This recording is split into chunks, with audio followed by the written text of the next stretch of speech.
This is Caribbean Vibes. Mother of our firstborn king conceived her first offspring, gave birth in Holy Land to this giant of a man. This is how she played her part by giving us a star.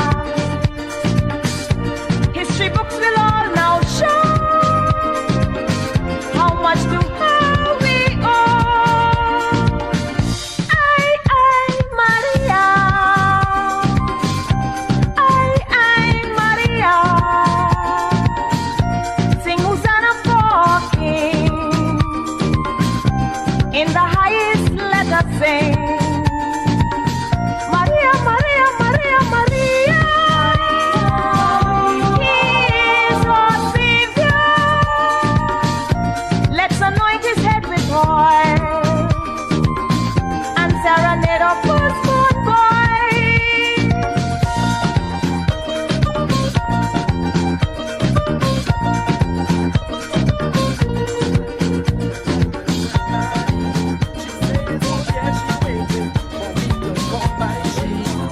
This is Caribbean Vibes. You know I love that to eat. So ready cassava and make it sweet. She give me pastel, I don't want that. She give me sorrel, I don't want that. She give me black cake, I don't want that. She give me fried egg, I don't want that. From the bottom of my heart, your phone is a work of art. So just bring out the phone, don't play like you're smart. I come for the phone, honey, honey, where the phone? Just give me the phone, honey, honey, where the phone? I love to eat phone, honey, honey, where the phone? I just want your phone, honey, honey, where the phone? Just give me the phone, phone, phone, phone, phone, phone. Cause I want that alone, loan, loan, loan, loan, loan. Anytime that I call, call, call, call, call, call. Bring it, I go eat all. She bring a big piece of food. The thing look brown and nice, so soft and chewy, and you could smell the spice. I take a little bite. The girl she start to shout, don't play your bashful boy, put the thing in your mouth. She give me white talk, I don't want that. She give me country, I don't want that. Johnny Walker, I don't want that. A glass of vodka, I don't want that. From the bottom of my heart, your phone is a work of art. So just bring out the phone, don't play like you're smart. I come for the phone, honey, honey, where the phone? Just give me the phone, honey, honey, where the phone? I love to eat phone, honey, honey, where the phone? I just want your phone, honey. Come in, where you see where you gonna get. Sit down. That's fine, that's fine. We are wrong, we are wrong. I have everything, I have everything. Drink a rum and a punch and cream and drink a rum. Drink a rum.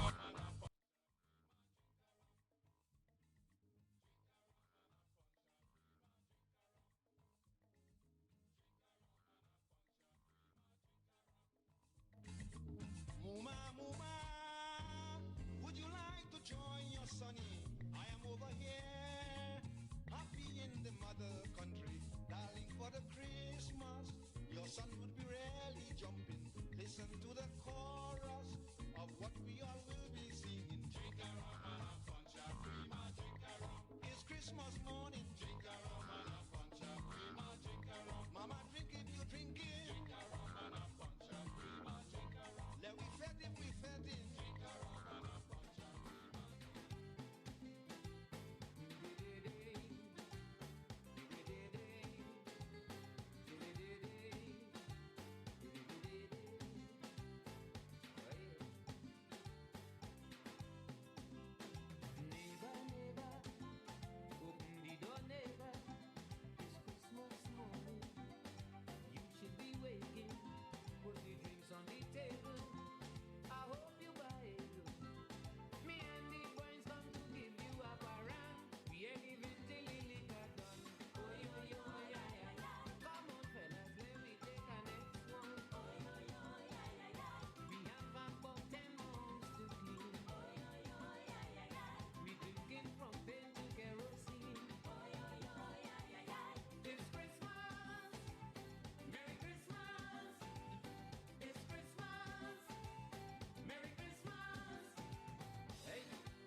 gosh. My apology, my apology. I'm talking. And, all right. I'm saying, of course, welcome. We are going to go straight into, of course, 2024. I will be here until midnight tonight. We'll have a special tonight. And, of course, it may be a serendipity.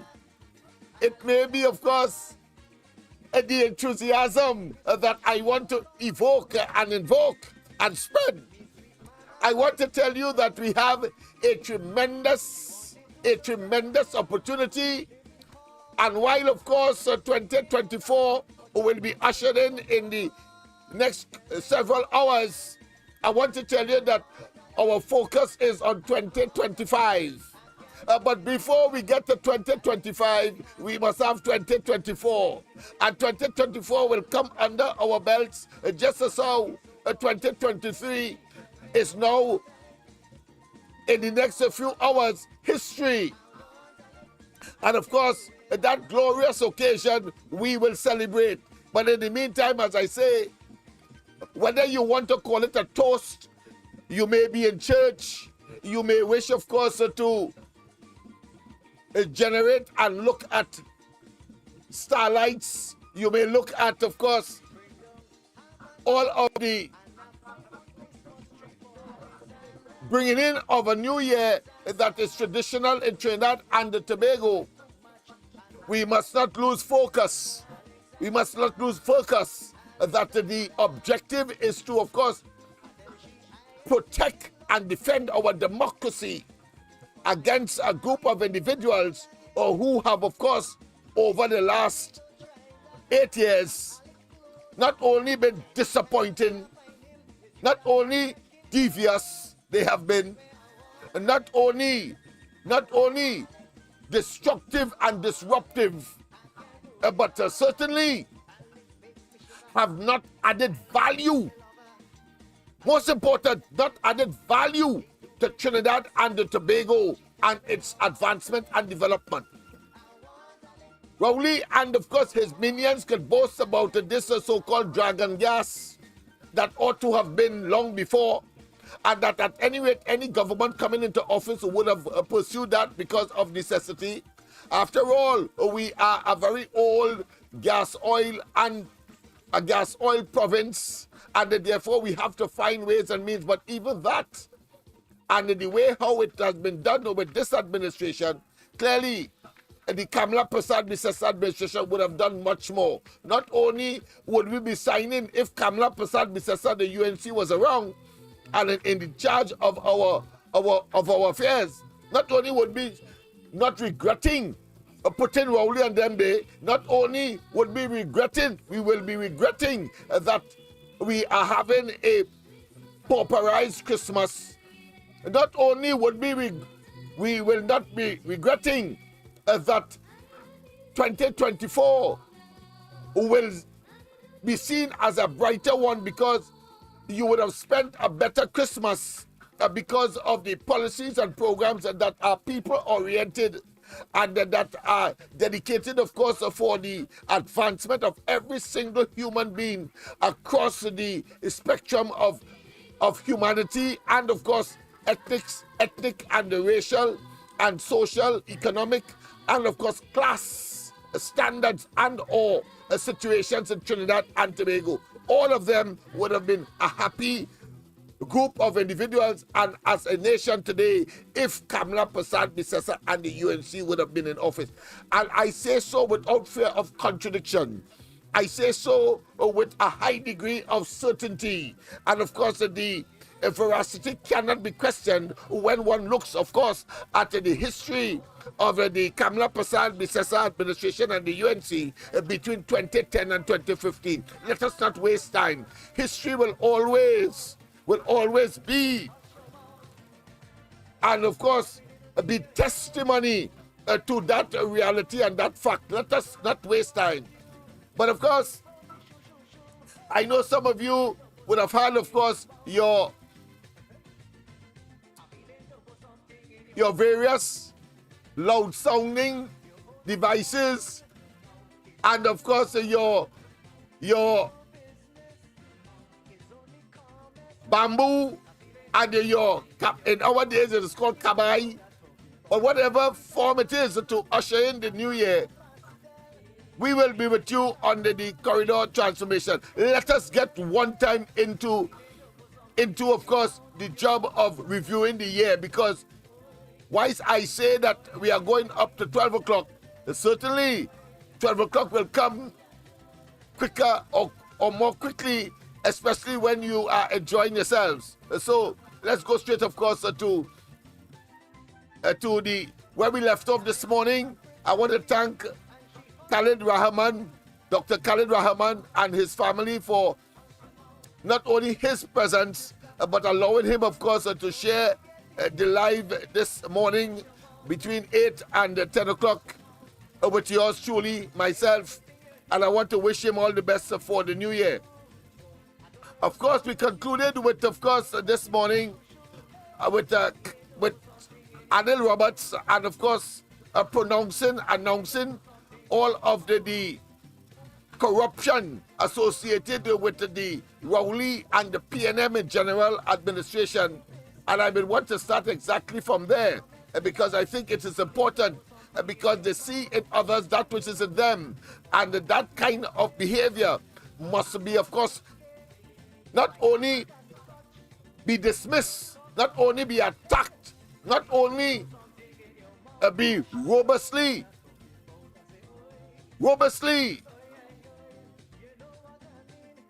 projected to be totally false and fake, because as we have proven on this program over and over, Rowley and they cannot prove one major project that the UNC was engaged in that could justify their constant bombardment and accusations of corruption. They are simply vindictive evil. They are a set of miscreants who, of course, are nestled in indolence and at the same time believing that somehow lies and deception and propaganda will, of course, be of benefit to them. Well, you cannot have talk without works. Rowley and the PNM, you cannot have talk without works. And what you have is talk, and your works are contradictory to your talk. So therefore, you are total failure. But let's take in a little more music before, of course, we go to the substantive matters tonight, because it is serious business into 2024.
As we go straight to 12 o'clock tonight. Curry chicken, dal, crab and dumpling, pie, pastel. Eat something before you go. Yeah. Eat something before you go. Eat something before you go. Eat something before you go. Capitán, baila mi amigo.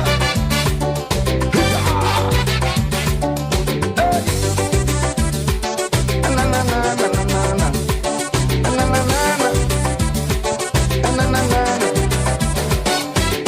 na. Yes, indeed, of course. Once again, Once again, of course, a special good night to all and sundry. We are going until 12 o'clock. And of course, you can call in whatever time you wish.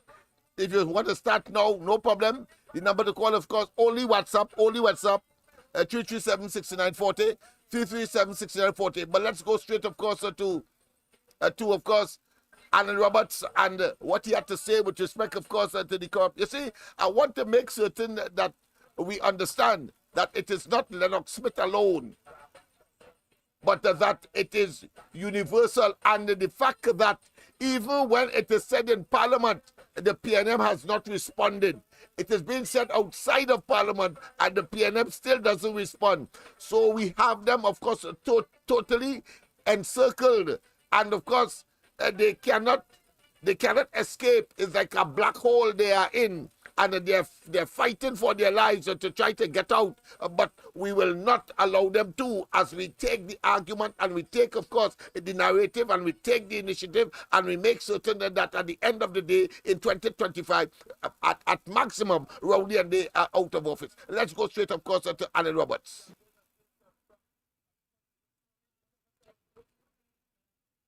Yes, indeed.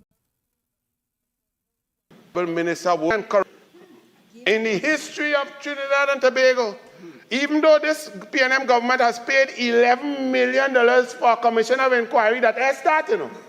It they even started, not even on your marks. They may even gone down, but $11 million gone.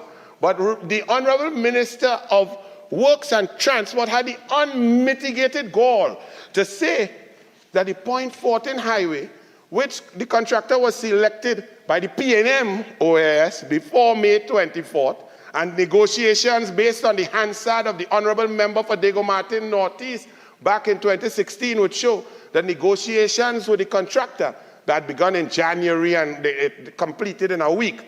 Somebody else would deal with that. I don't have time to deal with that. However, I must address the Honorable Minister of Works and Transport, the biggest corruption. And his Honorable Prime Minister used a very vile term. He said it was a rape of the country. I mean, that's a Prime Minister. I don't even know why he likes to use that word or what he knows about that word.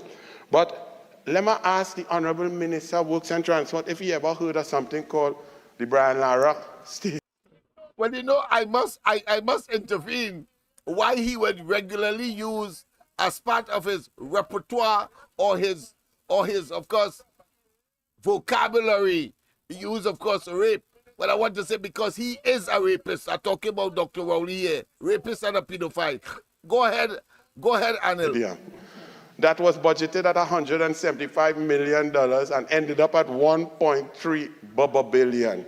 That was, the entire complex was budgeted at $850 million under the PNM to include a cricket stadium, 3 AstroTurf, a 50-meter pool, gym, cafeteria, hotel. And now the stadium alone, the average cost per seat is $130,000 US per seat. Every citizen that go there to watch a CPL match should look under their seat and see if they get a diamond ring from that PNM. And they're talking about corruption. What about we still looking for the horse and them in Caroni Racing Complex? Where the horse and them? I want to put a bet. You talking about the greatest corruption? Caroni Racing Complex, over $200 million, when $1 million was $1 million. If you equate that to nowadays, like $1.6 billion, and not a horse run, a horse even canter. Bridgman's NGC Atlantic train won $233 million when everybody tell you don't spend no money, and you're talking about corruption. Scarborough Hospital, the financial complex, fake oil, just so. A man say, listen, I was producing 200 barrels a day, now I gone up to 12,000 barrels a day. Woo, they come and boast in the Parliament. Well, if that was true with the fake oil, then their former senatorial colleague and Rowley's best friend should have been the Prime Minister, the Honorable Prime Minister's best friend, should have been given all the land acreage in Trinidad to drill for oil, since he was so good. Why didn't, if it was not fake, if it was high performance, I believe in merit. If a man and his company and his technology is so good to increase the production on an oil field by 600, 800%, I say game all, because the people will benefit. And in the United National Congress, we are here about the people benefiting, not recusal, not ministers renting out buildings, not friends and family and financiers getting 55 million because a building not fit for purpose and then blaming the DPP. Project Pride, $400 million. Where the pride? The river even moved. It was to move a river to put an airport. They had no airport. The river bend and the 400 million disappear. But they're talking about corruption. PNM really. Senator, you have 5 more minutes. Good. I can't talk about PNM corruption in 5 minutes. BWIA, lock joint, Monto, Tesoro, mosquito crack, Skinner Park, 131 million to move a FIFA football field down to a small sweat. Napa, Sapa, Shaw Park complex, rapid out of punch. I nearly get asthma with that. Rapid rail. That Honorable Minister of Finance was the Minister of Works and Transport during that period, when somehow the Honorable Prime Minister and member for San Fernando East, Patrick Mervyn Augustus Manning, was put on a plane, a Bombardier jet, and just so the Express found out where he went, how they fly, what he ate, and so on. And then there was something called Trini Train that was below Bombardier, but the Prime Minister went on a Bombardier jet, and boom, Trini Train Consortium came up to win. Do you know that Trini Train Consortium, part thereof, was paid $481 million for a feasibility study to say, boy, what the train, if it go move, what speed it should move, where it should pass, how it will go, should it go up or should it go down? $481 million. And this PNM government has the audacity to talk about corruption. What about the 4 vessels that they purchased when the Minister of Finance was then Minister of Works and Transport that never sail a day? And they spent $65 million to try and fix it. They all tie up there and 4 of them sink, one holding up the next 3. And then Iowa want to buy it. He win a tender, then they say nothing for you, Iowa. That is the PNM. Central Block. They finished a beautiful building. I must say the building is beautiful. Around the Savannah, the administrative complex for people who manage the healthcare system. Now, you can't get a Panadol.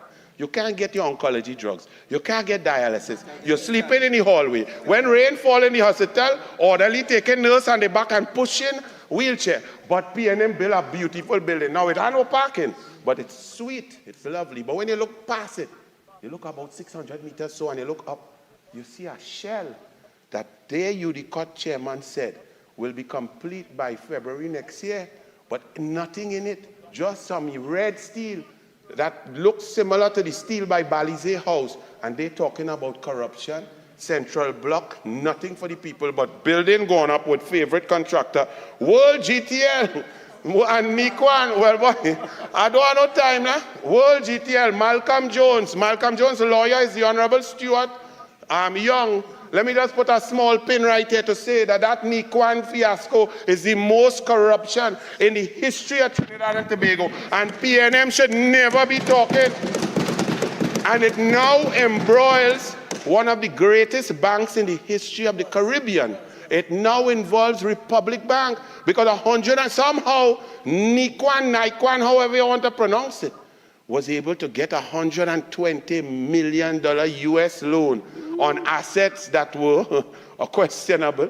The people of Trinidad and Tobago are now holding the PNM bag because ministerial gas went to it. The assets were sold to Nikwan for $10 million US cash and $25 million in preference shares. Well, we prefer not to have the shares because the shares are worth nothing. That is PNM, and them have the audacity to come and talk about corruption with a road that exists, that a road that people could drive on, that people could move and reach. That is PNM. Las Alturas, Renaissance, Tobago, 120. I like race, swimming, football, running race, anything. I even like race because I is a Douglas, Indian African. But them build $120 million goat race track and talking about corruption. Once a year, some goat hold it and run down there. They just go and dance and play crab race. $120 million, and this PNM have the audacity to talk about corruption. I'm running out of time, but what I would tell you is, the PNM They mismanage Petrotrin, the people fired. People have to pay. They mismanage the NIS. People now who was looking to retire, they say, boy, band your belly and work harder. They mismanage NGC. No big thing, that's a blip. They'll make back that, says the Honorable Minister of Energy. They mismanage the economy. They increase taxes and say, we didn't take everything from all you. They mismanage the foreign exchange. They come and tell you it's greater demand, when there is no demand greater than it has been in the last 20 years. It is a supply problem from their mismanagement. They mismanage roads and drainage. People suffer in flood. They mismanage roads and drainage. People in gridlock. People cast stick in sinkhole. PNM changed the word pothole to sinkhole. PNM created a new level and category of pothole. They mismanage the government and people pay by negative impact of crime. They even mismanage wardrobe, and a prime minister had to be in Canada in a tracksuit. Thank you, Mr. President. Well, of course, people, very, very interesting, of course. And I did that merely to tell you that it is not Lennox Smith alone. And, of course, an increasing number of individuals are now talking out. Of course, we talk on behalf of those who may not have the gusto or may not have the articulative capacity or ability or skills. So we understand that.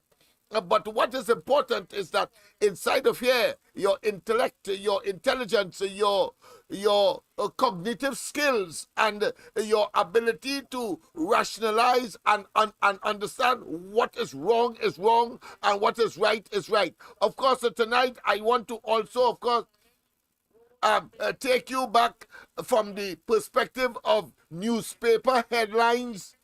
It will be played in the background so that you will get an appreciation. Let's go straight to the lines before someone, of course, is already on the line. Pleasant good night. Good night, Lennox. Happy New Good Year. night to you. Same to you. Thank you. You know, I did see Arnold Roberts that day on Parliament channel, and I was kind of confused because the Speaker of the House or whatever, it was the House, I guess. They gave him a lot of time, and they never interrupted him, and they allowed him to vent. And he went on and without much interruption. So that was kind of weird. But I wanted to talk a little bit about the Prime Minister because you see, I don't understand how this government, this administration, can have all of this money, billions of dollars, and they even got royalty from the oil company a few years ago, which they should have put in the sovereign fund, you know, that heritage fund that they have. Yes. But instead that money just disappeared. It just went nowhere, and we didn't see it in infrastructure. We didn't see it in the rehabilitation of schools or the building of new schools.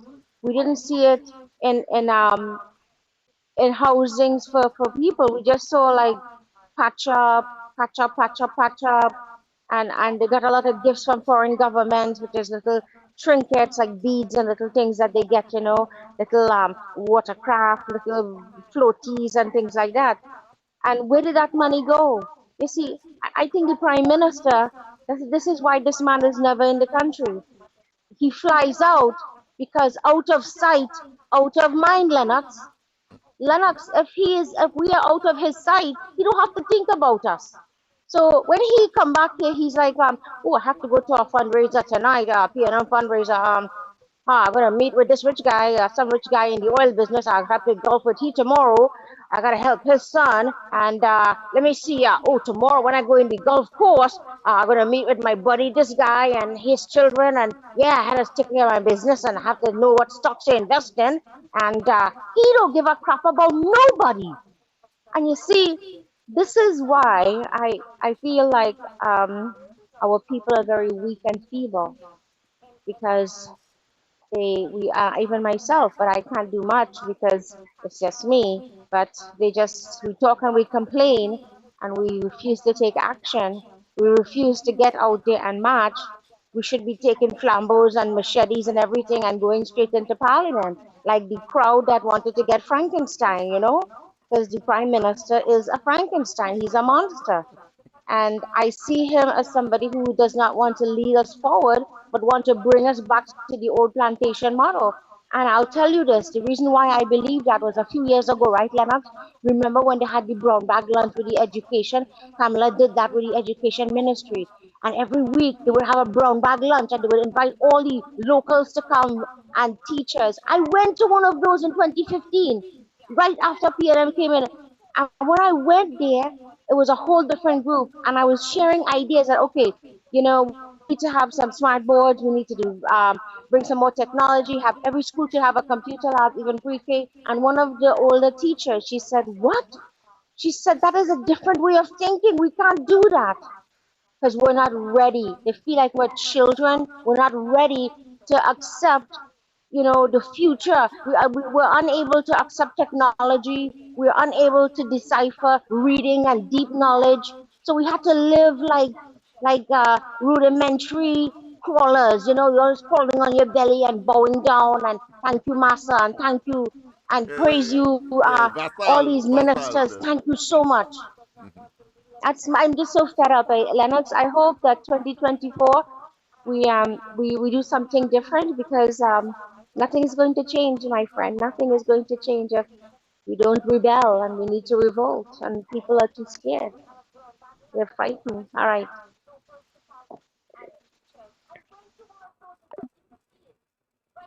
Are you still there? All right, okay. It appears that she has made her contribution. And of course, why I said there is a tinge of pessimism. But I see hope, I see faith, I see, of course, trust in the people to do the right thing. And that is what I would take away from that encounter with that last caller. And I'm sure that many of you tonight are contemplating very, very seriously whether you're in your churches, whether you are in your little space, or whether you are doing some introspection, whether you are planning as to what should happen next year. We can, of course, guide you because the singular impediment to all of what you are planning, the singular impediment, Hamburg, iniquitous intrusion is that of the PNM. Let us not waste time with that. Let's go back to the lines again and we take this call.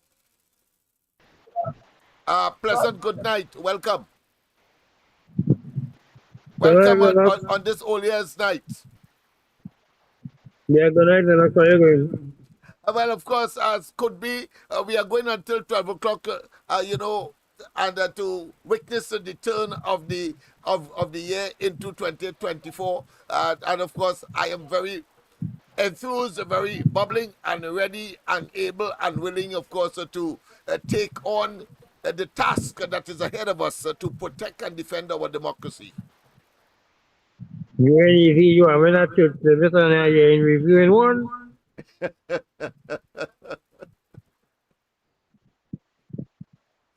Lennox, I heard the PNM claiming that they had a good year this year and next year going to be better for the people. But I think they better change that better into bitter because they claiming that people are going to get minimum wage from the first and next month, which is tomorrow, and they will be entitled to $500 every month.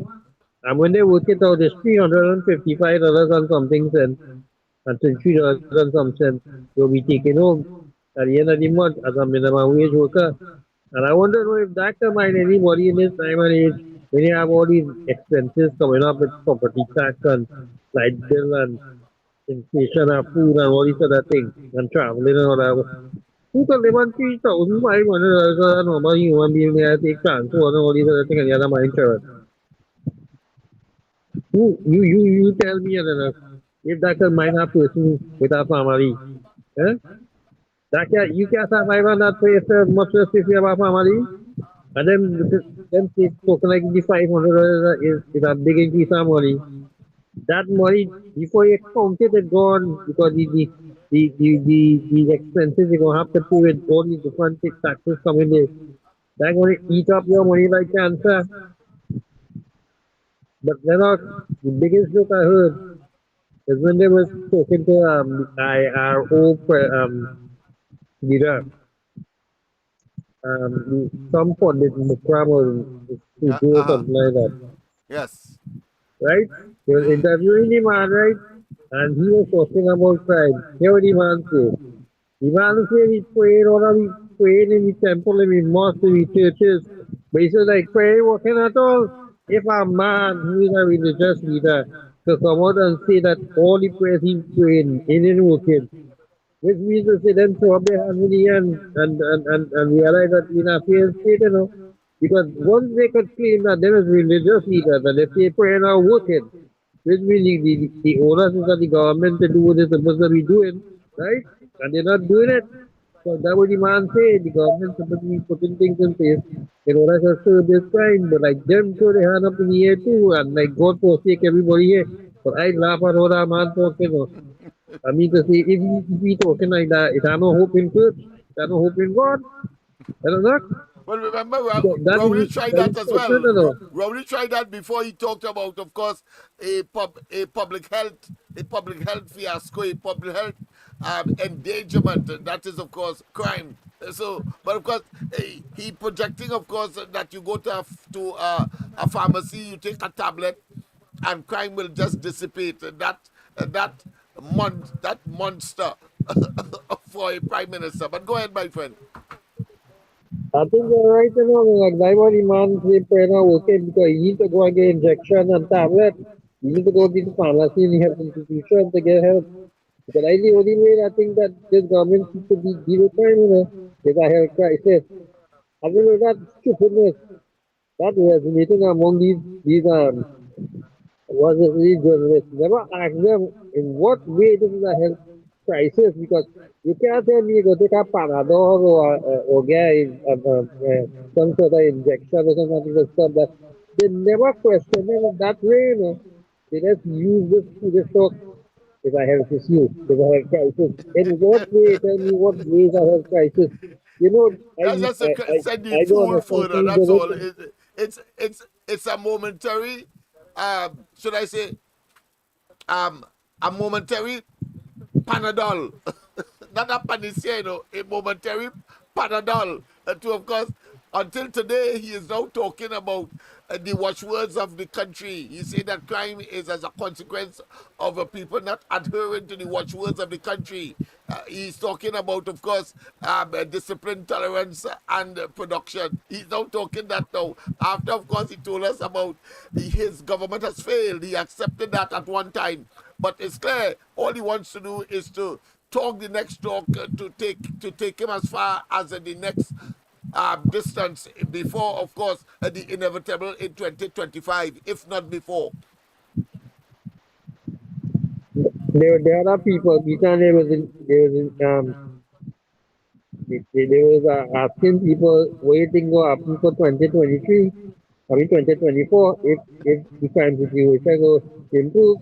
Well, I shocked that all them people say that the things will get better. They look at 2022 to 23. They look at 2021 to 22. They see any improvement in these 2 years that gone by. Gary, no, they no more, you know. You expect the crime situation to change to the betterment. This government is on autopilot, auto, you know.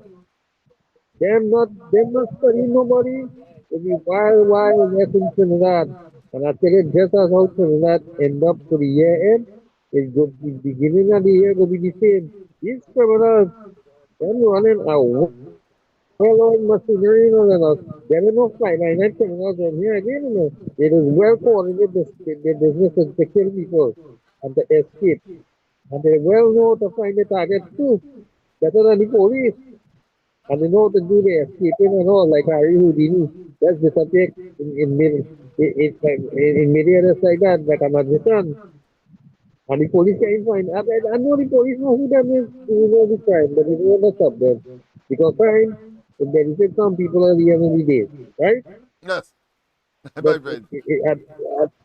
it also continue to destroy the country. It continues to destroy the country because people not having faith in the country. They don't have faith in investing here.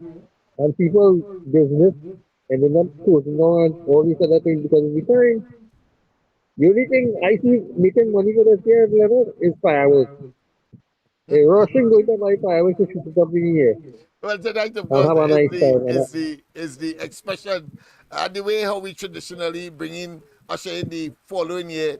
But of course, that year too will come and pass. The crucial year is 2025, but we have a duty in the meantime to defend our democracy against such a marauding bunch of anti-democratic individuals who believe that the rule of law does not apply to them.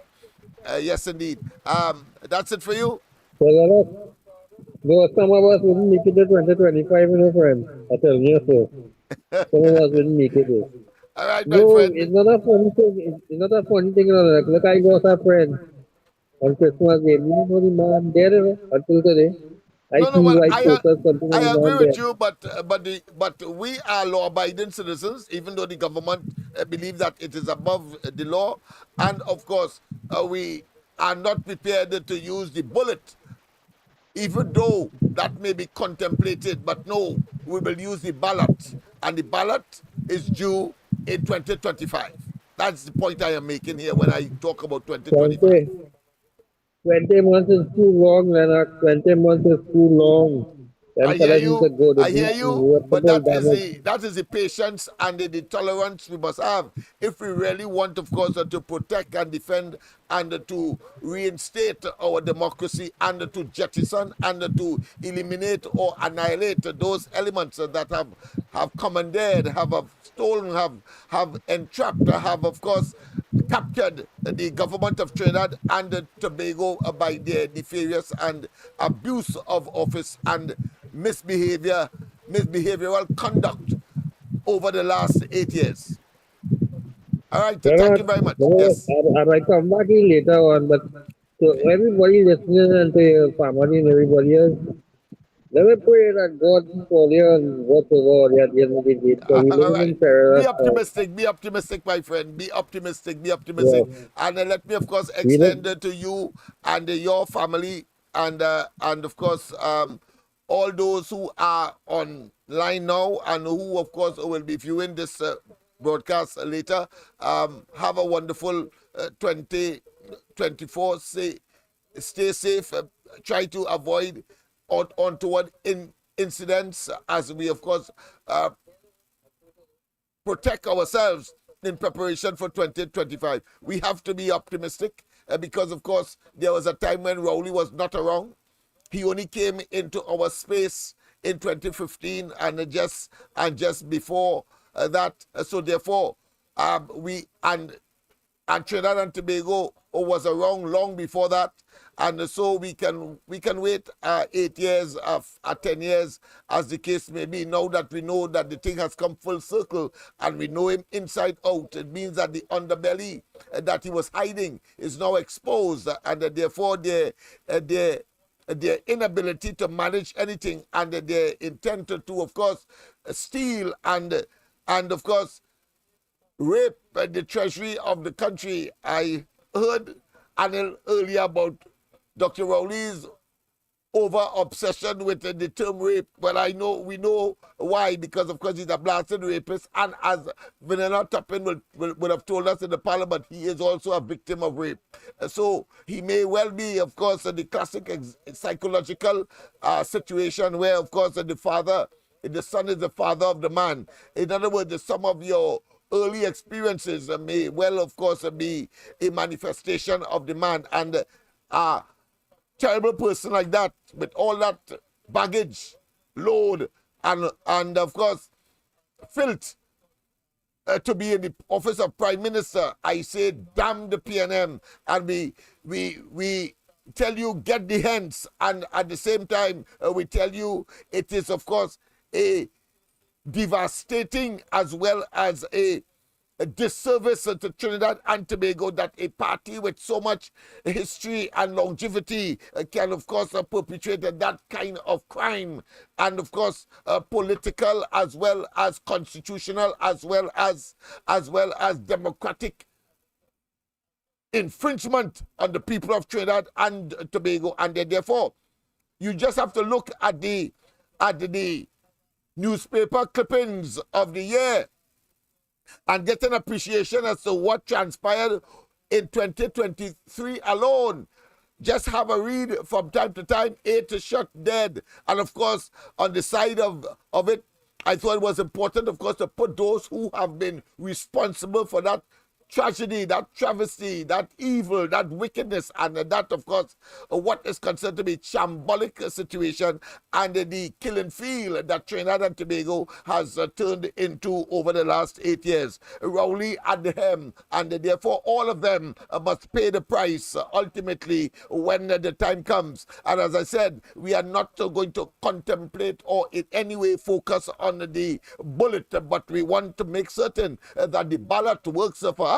And there is a particular way as we move forward, because as you know, in 2024, the corridor transformation, and I'm sure others will, of course, gravitate. The ground report has already said what it is prepared to do. It will be much more aggressive. Well, so too will be the corridor transformation. And of course, as you said, my singular project, taking it to the next phase, having, of course, settled the whole question of equipment and of course, making certain that we have a quality delivery every night, except, of course, on those nights that we have established we will not be here. But what we want to do is, of course, deal with, of course, the international community and leaders of the world with influence to focus on Trinidad and Tobago as the threat to our democracy continues to loom huge and large. And of course, we are going to see it with intensity, and therefore we call on the international community. We already started to take up, of course, those email addresses of those leaders of the world that will be able to impact and make some kind of dent into the rolling back of this group of vipers that has invaded our space and, of course, undermined our democracy so far, and everything else, including, of course, our economy in terms of shambles and devastation. Let's go straight to the line here as well. Of course, a pleasant good night. All the best to your family. Good night.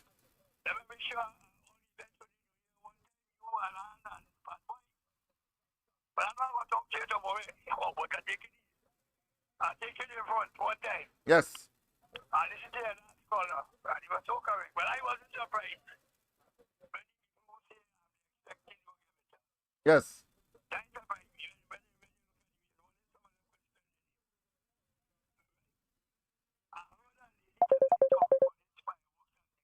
Yes. Good night, Lennox. Good night. Yes, Calling from Tobago East here. If you can hold on a bit, I have someone on another line, but I know it was you, so I said, let me. Can you hold on? What I will do, I will call back. All right, okay, I appreciate that. Thanks very much for your understanding. All right, okay then. Yeah, man. Yes. Thank you. Yes, go ahead, caller. Yes. Yeah, what is it? He spoke tonight concerning this farm, fireworks and bomb and thing. Uh-huh. Where animals are concerned. Yes. I do that 20 years ago. I used to put on my stereo in the corridor where my dogs used to sleep. Yes. As loud as they could play. And that music, they used to drop to sleep with that. I see. 20 years ago, I used to do that. Right. You have to fight noise with noise. Yes, you have to fight noise with noise. So they get accustomed like like how they train those horses for carnival music and the noise and the almost melee for them because it's confusing, because they're not accustomed. So that's good advice. So go ahead, repeat it again. Pardon me? All right. My dog dropped to sleep peacefully. Okay. Because this fireworks thing is really okay. They should do that now. Yeah. Interview their people and ask them, hello, they hear this noise. What does it do for you? What does it do for you? I tell a man from day one why I want to stay here, right? Uh-huh. What does it do for you all? No need explaining, you see it. There's animals all over the place. Yes. Rich and poor doing this nonsense. People was born on 11 until last year. Yeah. How come we still allowing this thing, you know?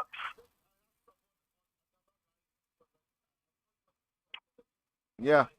Come on, listen. Just a quick note. I see like hello. Yeah, go ahead. I'm hearing you. I see the earth moving in tongue too. You see what? The earth moving in tongue. All right. Uh-huh. I see big mountain I think for along the Marcus Road. Yes. I understand. But there has been some landslips and so on. Yes. You know, say the pictures moving in central and south. So I want to look at happening in policy now too. I see. Well, of course, as Adel Robert said, we saw, and I think I have it on to share with the public tonight as well, where fellas stick in a sinkhole at the corner of Frederick and Queen Streets in a sinkhole. And no, some time ago, and they tried to. Oh, yeah, remember that? Yeah, and when they tried to pull him from the back, they ripped out his whole back bumper. So that triple someone is, but they said he was a PNM activist as well. So I could imagine we cussing them all now. Yeah. They brought him as a PNM activist. I hear he cussing them right now. You only have to just say, gotta keep your courage. That's right. Hold on. What's going on? But they were going Yes. Of course, that will be welcome, and of course we are ready. The people have been ready, but 3, 4, or almost 5 years now. The people have been ready. It's just that, of course, the PNM was able, of course, to on their last leg pull some kind of propaganda nonsense from their deep, pernicious, should I say, almost bottomless pit. But it appears that they cannot dominate the narrative again. Everything they touch, everything they try, they have been, of course, overwhelmed. So they have to wait. I suspect they will wait until 2025, but they will get more and more desperate, and therefore the inevitability of a jail sentence will certainly be waiting for all of them. Yes. If I hear you say something last time, they show back in, but when you talk about this nastiness. Yes. Let me. But you will get tired of this. Yes. Yeah. That's the kind of direction them fellas going. I mean, they have simply become obnoxious, and at the same time, it reminds me of the Latin expression "non compos mentis." So they are all of unsound mind. That is what it means. Yes. The unsound mind. Yes. Cognitive decline. For argument's sake, if somebody asks him what look and give you $1 billion US, just tell me how you will help Trinidad. He can't answer that. No, he can't answer because it is about Sam. He say he put it in his pocket, of course, but he won't say that way. He will say that. He will say it will be deposited in the consolidated fund. And when they ask, well, what you will do with it if it is the consolidated fund? Taking the fool further, he would then say, of course, that is to deal with Trinidad and Tobago business. Of course, he just don't want to say it's the PNM and the and the 1% business. Yeah. All right, partners. Yeah, there are about 2 other persons looking to call, so I don't want to. Yes, indeed, of course, and all the best to you as well and your family. All right? I'm going until 12, so you could call back. All right.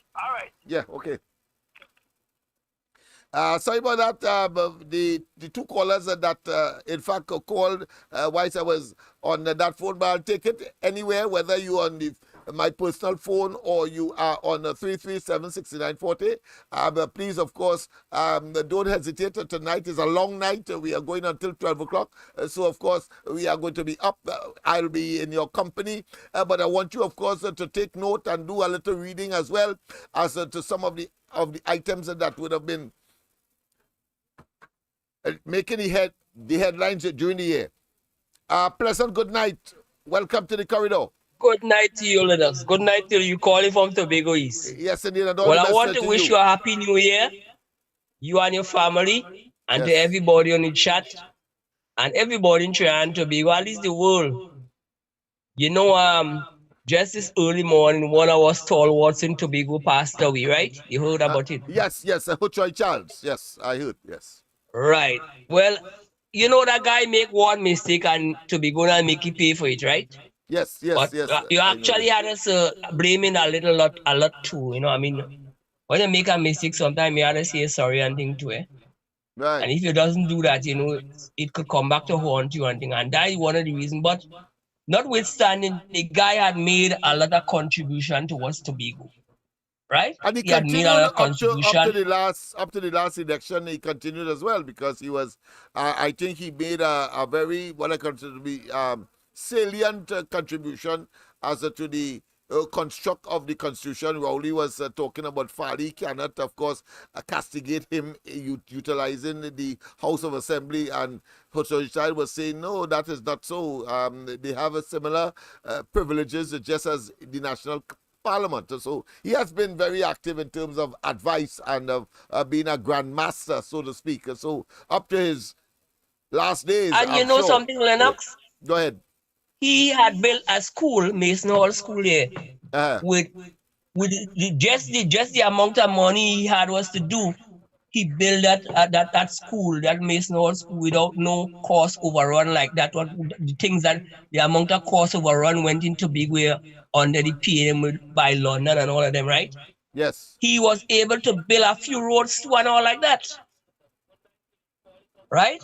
Yes. Without all this sort of money like the THA run by the PNM had been doing and squandering, he didn't have problems with the Auditor General Department because all his books was being fixed, you know?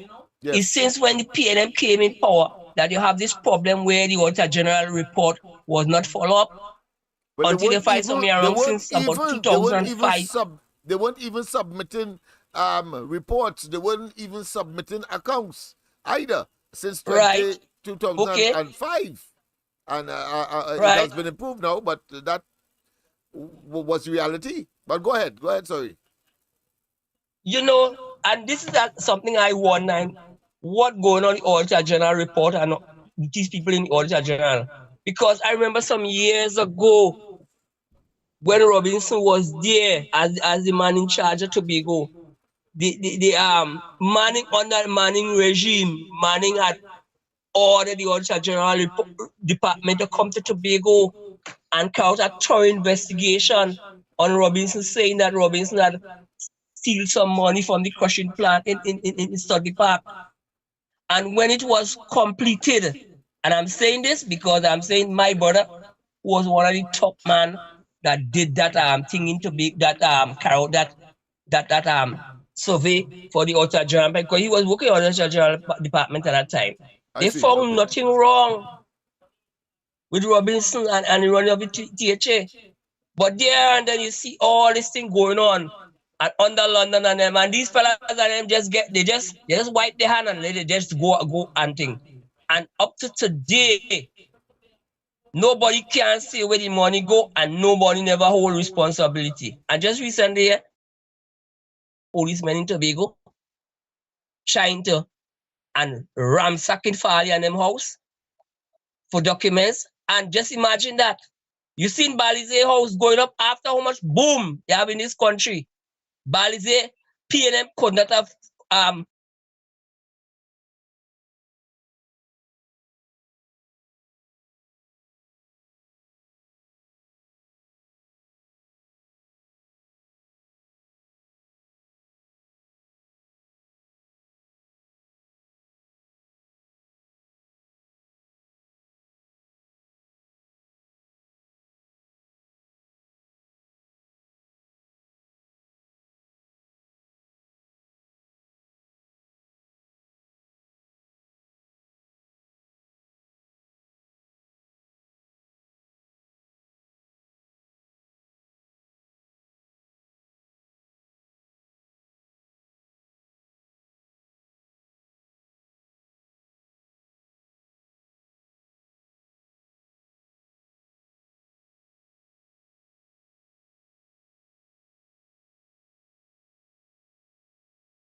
And in case if I fall asleep, I want to wish you and your family a happy new year and a bright and prosperous 2024. All the listeners on the ground report and all the listeners on the corridor transmission. Val St. Colin. I'm not hearing you on YouTube. Your volume gone on YouTube. All right. Sorry about that. Let's see how I'm Right? seeing it. All right, here.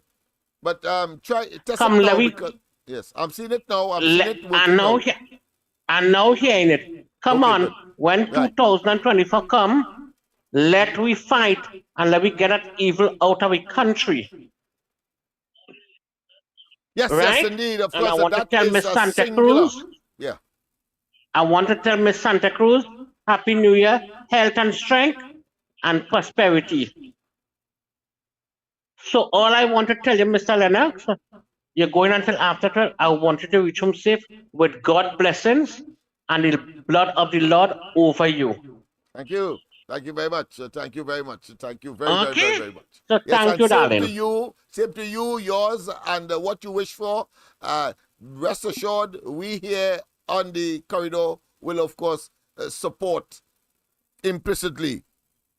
Yes, indeed, people. Of course, as I said, you can call once, twice, 3 times, 4 times. We go straight until 12 o'clock tonight. Of course, take a little read of the headlines during the course of the year.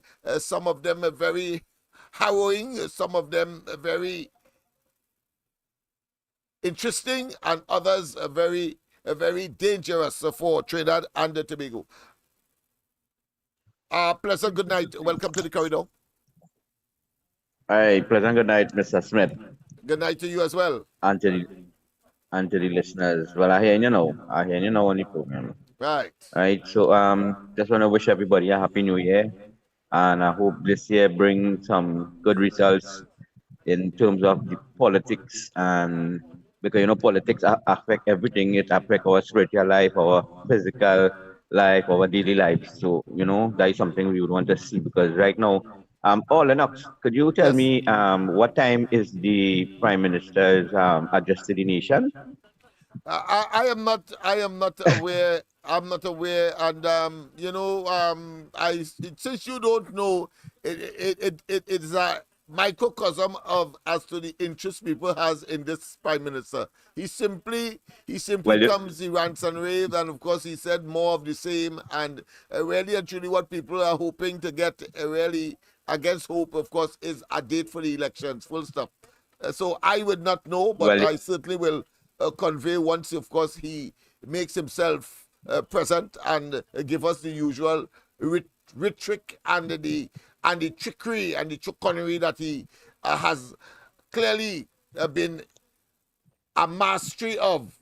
But of course, even that he has failed with. Well, go ahead. You see, Yes. I asked you that question because I know I hear nothing about it, right? And I stand to be corrected, but I hear nothing about it. And what I saw the opposition leader give a message for Christmas, and I didn't see any from the Prime Minister. Again, stand to be corrected, right? But I didn't see anything like that, and that's something that usually will come through my phone. So I would know when anything come out of the office of the Prime Minister, right? Yes. So that's good to show you the level of governance we have in this country. Yeah, the man is simply obnoxious. After all this type of crime that is taking place in this country, you would expect something good coming out of the office of the Prime Minister, saying that we hope for the best for the year coming, and hope that the crime do not escalate and whatever thing. You hear nothing from these people, and it makes you wonder. When you really check back. If you go back in time, and you see that every single year the opposition leader is to come out and make a statement, give a address to the nation, and you don't see them. Even Mr. Manning used to do that. So that is just to show you where the thinking is, where the level of thinking is. There is no care for people. We have to say no care for people. When there is a desperate need for some kind of talk from the Prime Minister, even though he is incapable of giving any pep talk or any salubrious, should I say, and psychological appeasement, even though, but he wouldn't say anything, and that is really and truly a characteristic that is typical of this wicked fella.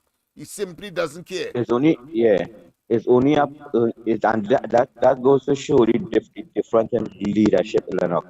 There's one who is concerned about the life and the everyday life of the citizens of this country, and there's one that's only studying things of the higher level. You understand? And and you could see clearly that poor people have no place in this land at the moment. No place at all. Nothing. Everything is just a take. I think the Grinch he make right now, the Prime Minister making the Grinch look like a king. You understand? Because think about it. You tell me nothing. Mr. Manning is to give out a little seat of contract, a little URP, all kind of thing for Christmas, and you tell me nothing, and you expect these killing to escalate, boy? Eh? We have so much of solutions for to help people in this country, even the people in prison. They have no solution for these guys. These guys just are misled. Lennox, check the age of these guys who committing this crime. They knows better. If a monkey or if a dog grow up in the jungle and he hear a bird whistle, the dog will start to whistle. You understand? These fellas grow up in certain areas and this is all they know. This crime, and they are being influenced by these things. And when you're vulnerable and you have no money and you're not in your pocket and a fella call you and say, hey, watch this now, you're getting all something, let me get this done. You understand? And he started spooksy in that kind of lifestyle. Where you going? Where you going? Because you can't go nowhere to get out. They should change the name of until I put it, name it something else. Like once I heard our guy say, name it East Moorings. You know, rebrand Laventil, right? And we have to get programs going for these guys. We have to get somebody who cares for the people in the area so that we can get this. These fellas are out of touch. They are not in sync. They are aloof, they are arrogant, they are contemptuous, even when, of course, from the ground. And of course, you will hear and see a number of initiatives that were taken that if, of course, it was duplicated or expanded or magnified, you would see a drastic drop in the problem of those particular community, because it is a multifaceted, multidimensional problem that requires a corresponding approach. The all of government idea is merely an idea, but it is not one that they have implemented as many of their either legislative attempts as well as their program. There's over 50 programs, but those who are in need of it do not go to this program because they are badly structured. That's all. So these fellas have to get out of office. Listen, altogether. Go ahead. Let me just quickly, and I think for solutions are really asking for this time. Let me say for solution, one of the reasons why these fellas in prison, right, just have time to make phone calls and do all these kind of things. The hardened criminal. Let me just do a little reshuffling here. Let me just say, if I was in charge of the prison and national security, you see the hardened criminal, the ones who commit serious crimes, and you put them to do hard labor. You work them from 6 to 6 with a little break, so they have no time. By the time them finish work out, they hear what going on with them for that. You let them plant garden. You let them plant their own supply. Plan to supply the hospital. Plan to supply school feeding program. Right? You're doing that. The ones and them who doing like furniture and things, who could do furniture and skill, right? You put them to build furniture for the schools, for the prison, for the hospitals. You understand? Like tables, desks, all kind of things. You sectionize it. You have them working in there. You don't have them wasting and feeding them for nothing. Get something out of them.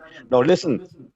It have people who go into jail, right, for our and for child maintenance and whatever and things. So, but when you go inside it, the person still getting money. They're just going inside it to get encouraged into crime. So here what you're doing with these fellas, right? You put them like like any government building or anything, because them is not criminals. Them is just, they didn't pay maintenance and thing. You put them to work in government buildings for like, let me say, to clean up or whatever and thing. Whatever skill they have, let it go into that area. And you have a program where they have to go in sign in, because as I said, it's not really criminal. They just didn't pay their maintenance. And use that same money to help pay what they owe. You understand? But let them do it for about 2 days a week and thing. Because remember, you just carrying these fellas inside there who have no really criminal record and thing, you know, they just can't pay maintenance and thing. And I see that wasting poor time, wasting space in the prison. And you know, the whole prison system has to restructure. Right? And then once you do that, all these criminals that coming out of here wouldn't be involved in more crime, because you see, when you're going there, it's a men who going in normal and come out criminals, brother. So they have to do something about that. But you could utilize these fellas, right, to be just to make them better individuals at the end of the day. And there's a whole lot I could say about that area, right? And that is where the youth, and that is where we need to focus on, because let me tell you something, we can't take 20, 24, and 25 with these fellas walking around with guns, like if they have a marble in the pocket and they're pitching. No, brother, this has to stop. Something has to be done about this, and I'm not hearing nobody talking nothing about it, right? So the government need to shape up, otherwise they're going to have to shape out, right? Bless afternoon, my friend. Right? Well, of course, the latter part, I think, is much more palatable to the majority of the citizens. Ship the hell out. Shaping up is an impossibility. It is not an option for them.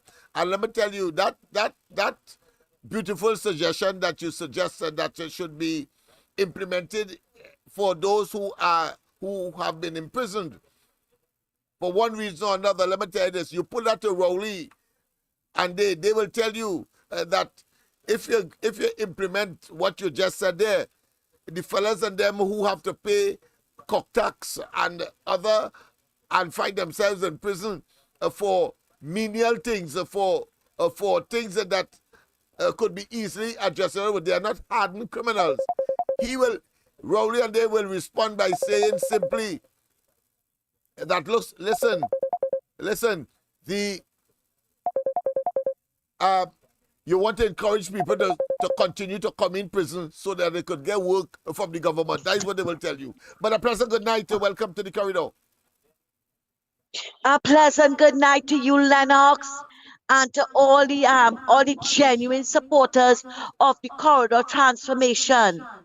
Lennox, and before I forget, Happy New Year, Ms. Valsin, and I wish you the same blessing that you bestowed on me.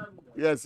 Lennox, I know that 2024 will not be a happy year for a lot of us, if not the majority of us, right? Because we are going into 2024 very unhappy. But I still want to wish my fellow chatters, except Barry Budram, of course, right, a pleasant and blessed 2024 of the corridor transfer.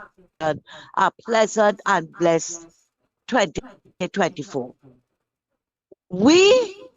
It is in our hands. We have to make it the best that we could. And I don't want 2024 to meet me with this on my mind. I want to tell Barry Budram, you're a blasted pepper. You're a PNMite. You are not a UNC.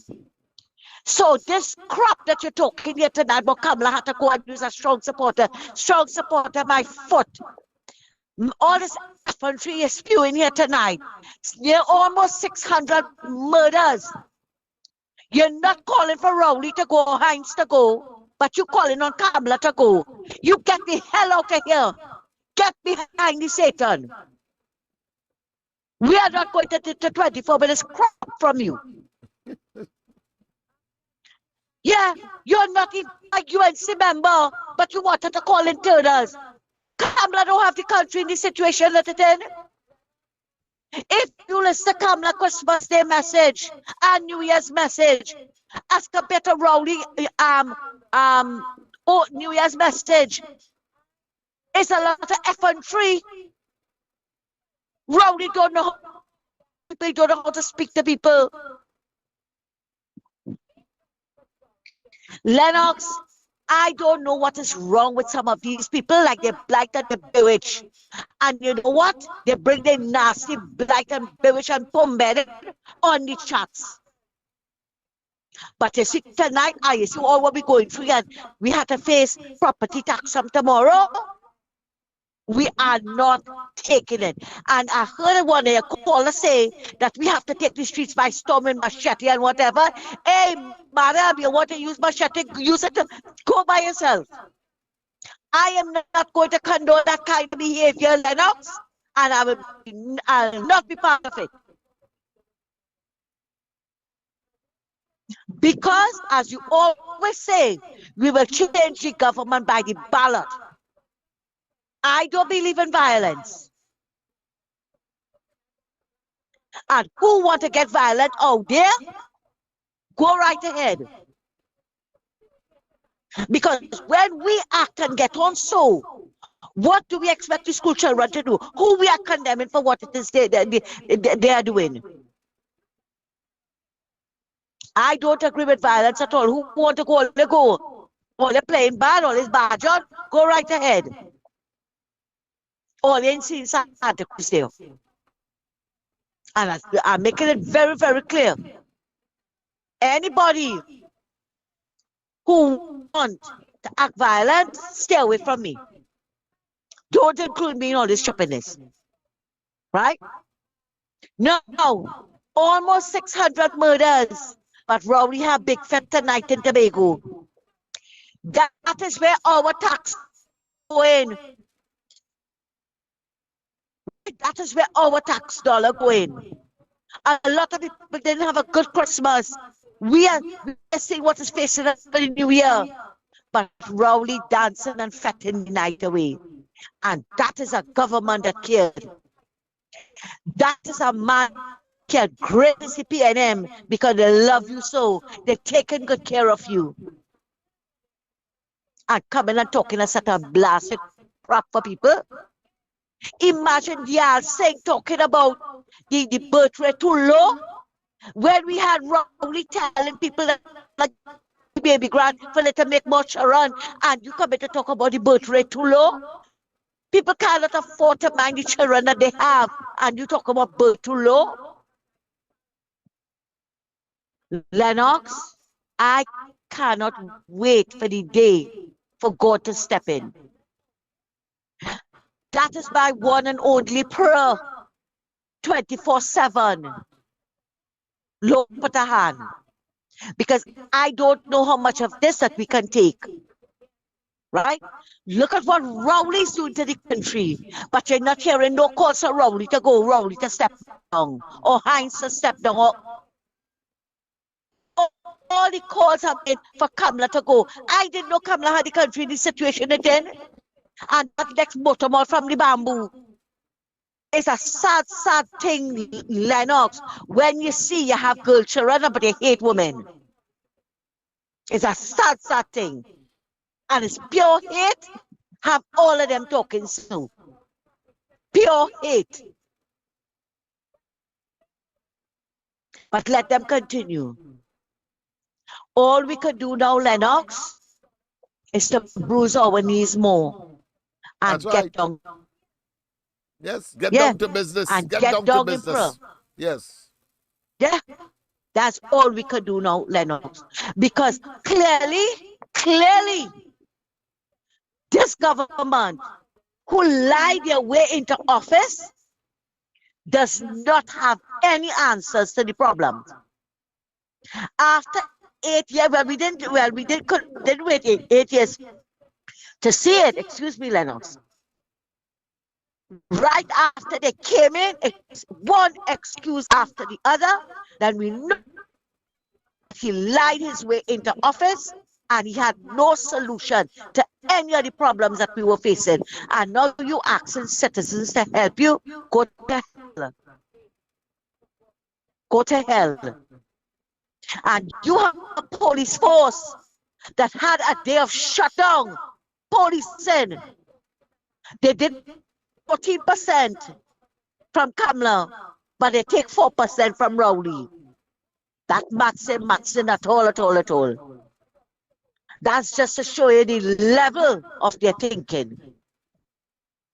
Nobody shutting down nothing now because everything going good. The country, you must play that. So, by Luther, the driver driving good and the country running smooth because everybody now have PIP. But I know tonight I don't have PIP. And going into 2024, I will not get PIP. Because I kicked off my campaigning on the 15th of August. Lennox, I wish everybody well except Barry Boudram. and PNMI who want to come and disrupt the life. I wish my fellow chatters, I wish them well. All they just take care of all themselves and just keep looking over all their shoulders, because that is all we can do now. Lennox, thanks a lot. Have a good night, and thanks for listening to my 2 cents. Take Yes, care. indeed. Yes, indeed. Of course, I reciprocate all commiserations and all best wishes to you and your family as well. I wish for you what you wish for yourself as well. And let me just tell you that we are going up to 12 o'clock. Until, of course, that fateful moment, because, of course, you see, I am very anxious for 2024 to leave us. So you will appreciate my anxiety to make certain that people are fully aware of what transpired over the last 12 months, and, of course, and give an indication by way, of course, of proof of what transpired in the last 8 years of this administration as we move into the 9th year. Is very significant. And let me, of course, at the same time, at this point in time, play, of course, the various speeches, the Christmas speeches that was delivered by Rowley, by, of course, Kamala Prasad Bissessa in particular, and as well as the President of Trinidad and Tobago. Let's go straight there one time and have an appreciation as to the Christmas. I have not gotten something specific for New Year's, but certainly I have those Christmas.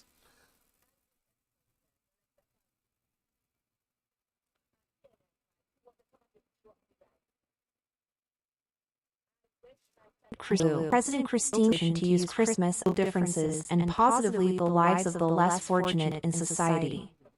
She made this appeal in her first Christmas message to the nation. Kangaloo was inaugurated as president on March 20th. In her message, Kangaloo said, "Christmas is an opportunity for us all to set down our differences, to heal divisions among us, and to find ways to make a meaningful difference in the lives of our fellow men. Christmas," she continued, "is an opportunity to be inspired into action by the narrative and teachings of Jesus Christ and fully embody the angelic proclamation of on earth peace, we'll have to goodwill pause that toward there men." as we take the call. Pleasant good night. Welcome to the corridor. Good night again, Lennox. I hear right there by Mr. Santa Cruz saying the Prime Minister. Yes. He should be ashamed to be having them kind of thing what's going on in this place. Tobago record 14 murder for the year. A world record for them. And you having them kind of thing right now, you should be showing an example by having some prayer service or some kind of thing going on there. You having upset. What you have to celebrate? The man's priority is not the people of Trinidad and Tobago who he took an oath to serve. He believes that somehow the oath means to serve himself and his 1%ers and his cabinet colleagues who he would defend to the hilt as the Prime Minister. That is about it, full stop. We have a duty and responsibility to demonstrate in more ways than one to him that he is our servant. And for the time being until 2025, and we will criticize, we will, of course, be as torturous as possible within the limits and confines of the law in order, of course, to let them know that their time has been exhausted and that they must get out of our faces and face whatever criminal and or civil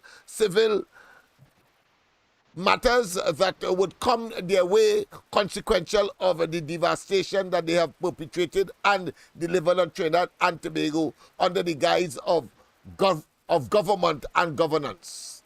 Go ahead, my friend. I want all these churches to support this man to watch and see what he's doing, you know. They support him, like if he's second coming at Jesus, you know. Because everything that Kamala do, they have to put you on a microscope. But they're using that telescope with him. That's all the wrongdoing he's doing, right? First of all, it is the Indian government and the Indian defense. You know, she come from India. She born blasted in Trinidad, right? She's actually Trinidadian. How do you hear them all the characterizing people as Indian defense and all kind of good stuff? The person come from here, they're running a national party for the betterment of the country. Or they were seen on their way, or they taking the rubbish, or they taking now. And saying that is the gospel according to Rowley. These PNMites and all these other people who support this wrongdoing, all these churches and them. I can see no wrong. Are they saying to give this man more chances? What them do is a lot of quick here on our the devastation taking place in this country.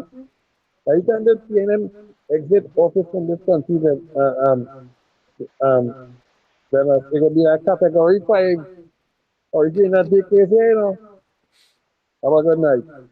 Thank you, my friend, of course. And continue to call. We will, of course, accommodate as we go straight up to 12 o'clock tonight, of course, and usher in the new year in fine style, so to speak, right here on the corridor transformation. Let's go back, of course, to the address of both of the, well, 3 of them, the President, Rowley, and that of Kamala Persad-Bissessar, opposition leader.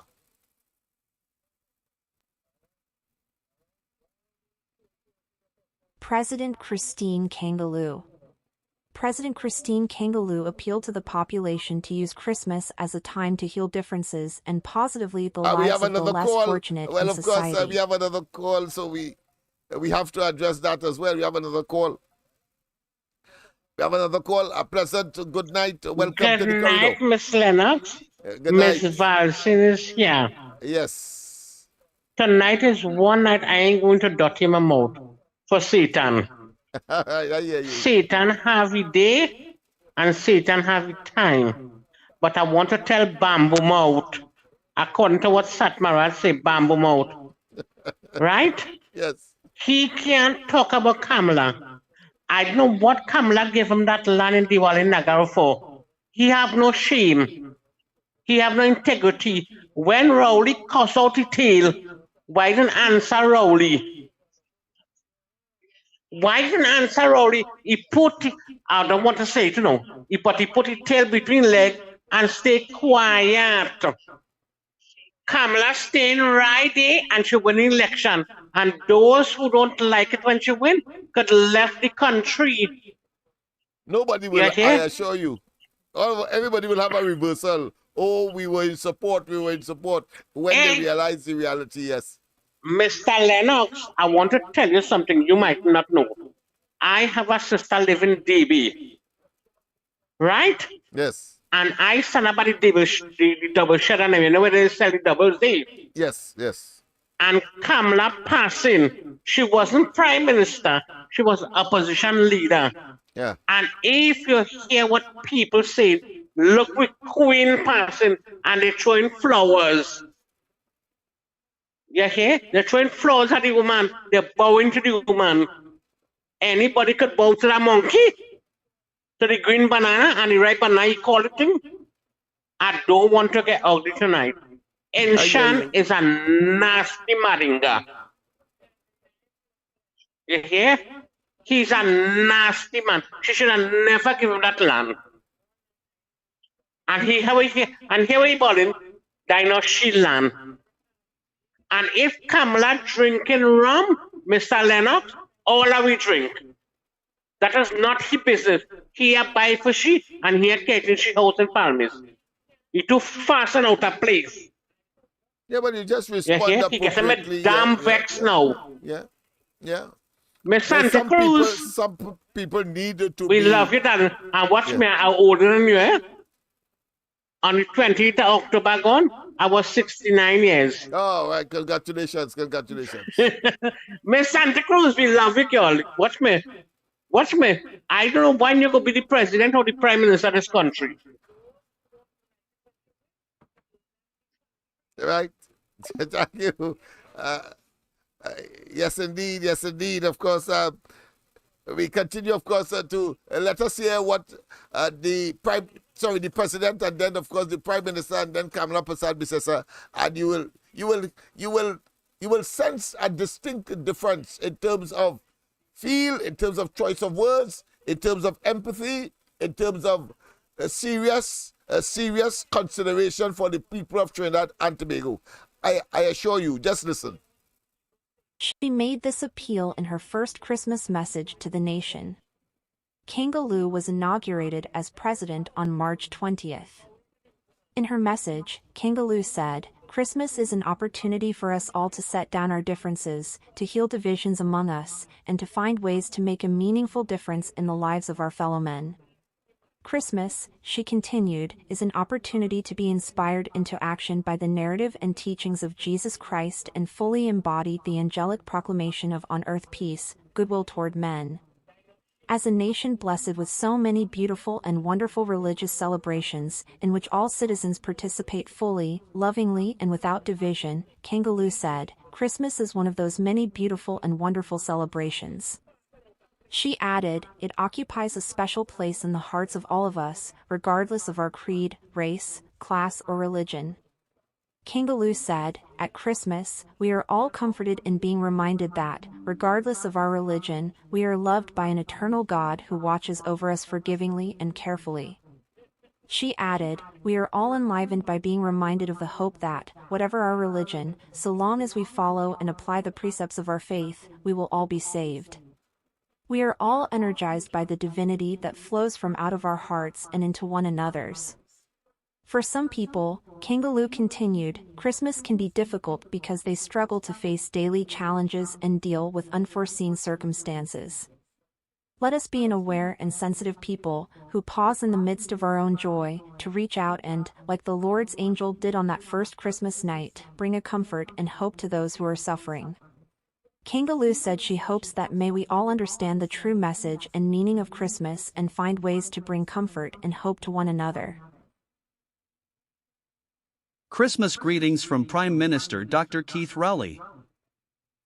Before we go there, you don't find that presentation was a bit false, sort of having regard, of course, to what we know and how she got there, and the controversy surrounding her presence there in the office of president. And that's why I put, of course, the red background to symbolize that, of course, she talked about the juice, the PNM juice, the PNM philosophy, the PNM ideology, and, of course, in Parliament, somebody said, how come nobody interfered with Anil Roberts in the Parliament? He was similarly vociferous. He was passionate about the presentation, and he was, of course, very, very, what I consider to be acidic in terms of identifying the PNM as a corrupt bunch of individuals who have lost their way and have used office merely to line their pockets and engage in massive and total and absolute corruption, nepotism, and cronyism.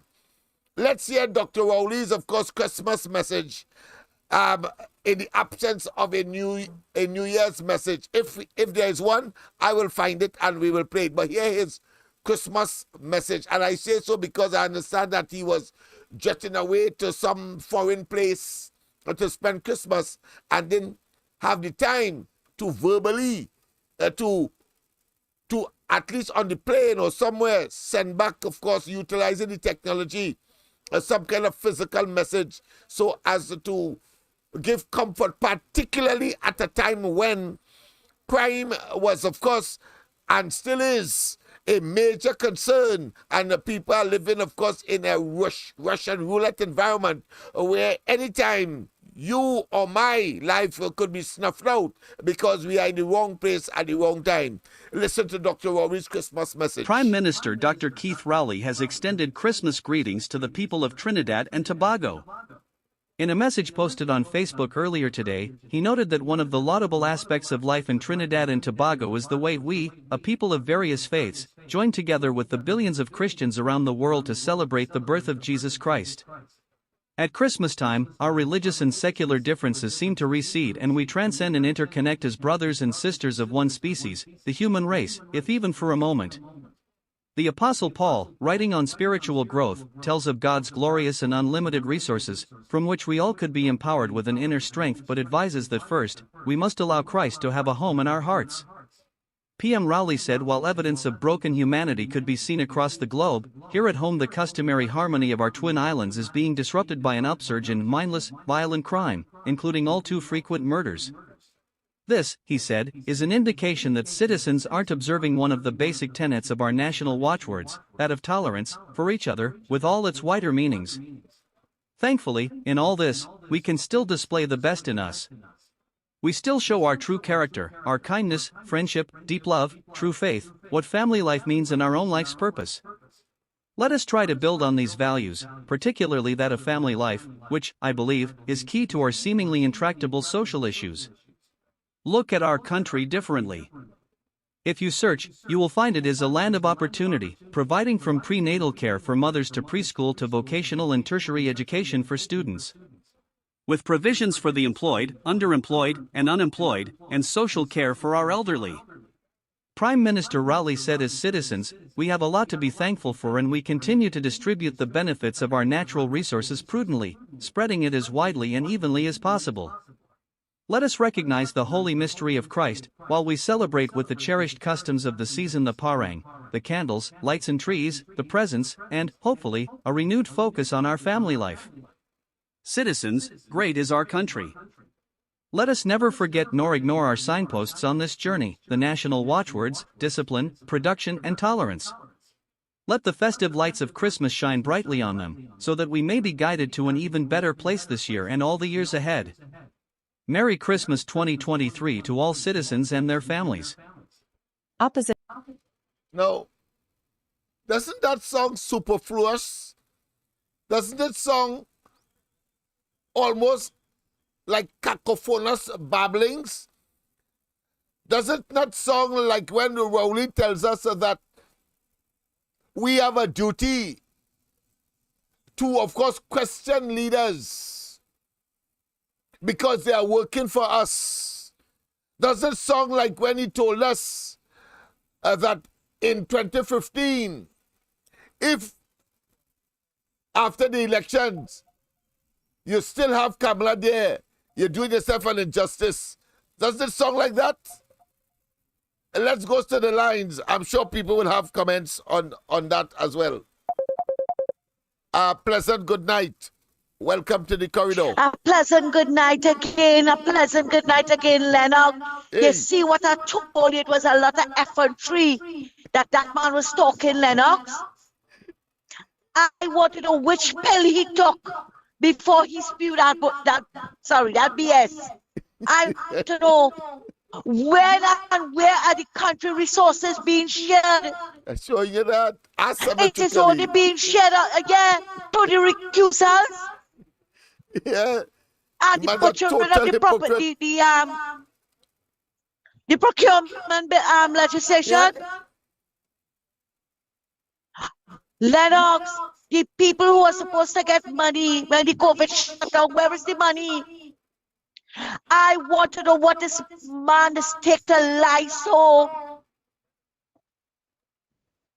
And then you have people coming here talking about Kamala. Let me tell you something. They break down the boot in bamboo. And Motormouth Bamboo Mouth ain't say a word. But he in Kamala tail like a tick. He forget and lying and saying that they never help him, that the UNC voted against the thing. You hear? Let me tell you something. I want to know when these people stand before God, Allah, whoever they believe in. They feel that they're not going to judge them by the lies that they keep telling you. It was the UNC counselor who was helping them until he went rogue. Nobody's going to help you.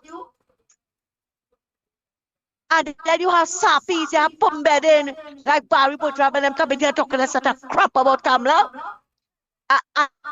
Talking about Kamala, he is so concerned about Kamala mental and physical health?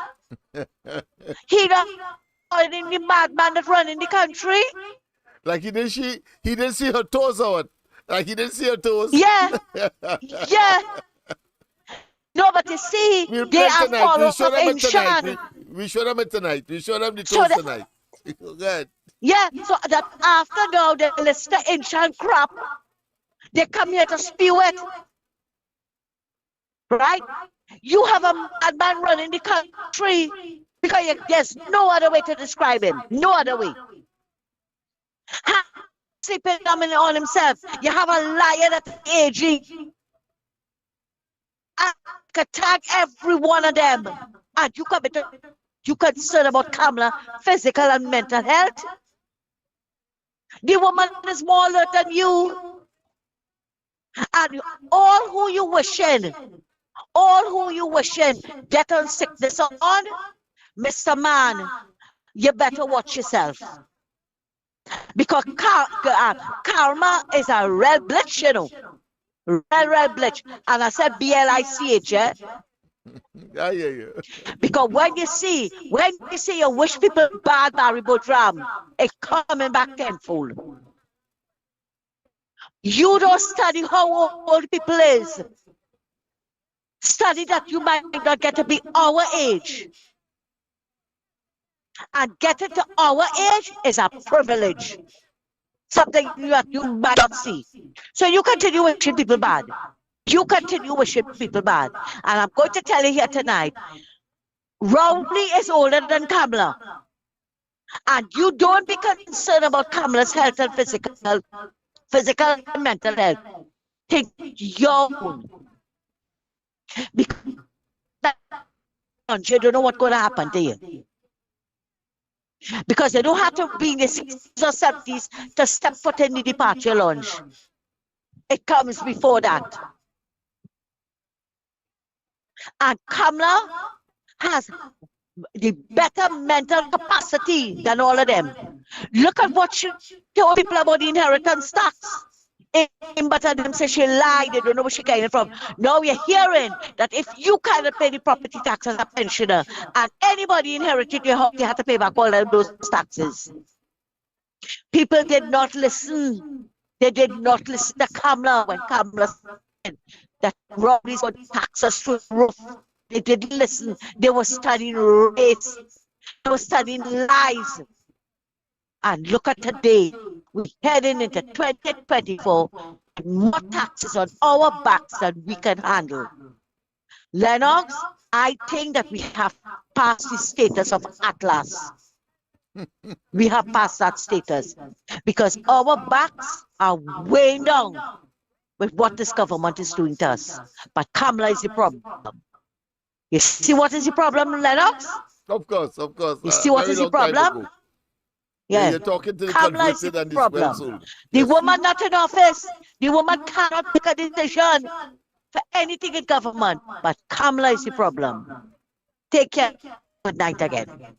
Yes, of course. Well, of course, and of course, she spoke very forcefully. And of course, she mentioned Atlas. Well, for those of you who don't know, Atlas is the god that carries the earth on his back, on his neck, between the head and of course the shoulders. So the Greeks and they consider that god to be Atlas. But I think it's very interesting that she talk about bleach instead of bitch. You see, and it brought to my mind one time that Rowley and they seem not to know the difference between blank and black as well. You know what I say? And they conveniently, of course, see blank as black, and then, of course, try to, of course, associate some racial connotation. But to the callers who continue, of course, to make themselves what I consider to be available to the description that birds of feather flock together. Well, all I can tell you, continue to follow a leader that is a rapist and a pedophile. It only says what you are. Birds of feather flock together. That is the logical chronology or conclusion one can draw. Take it how you wish.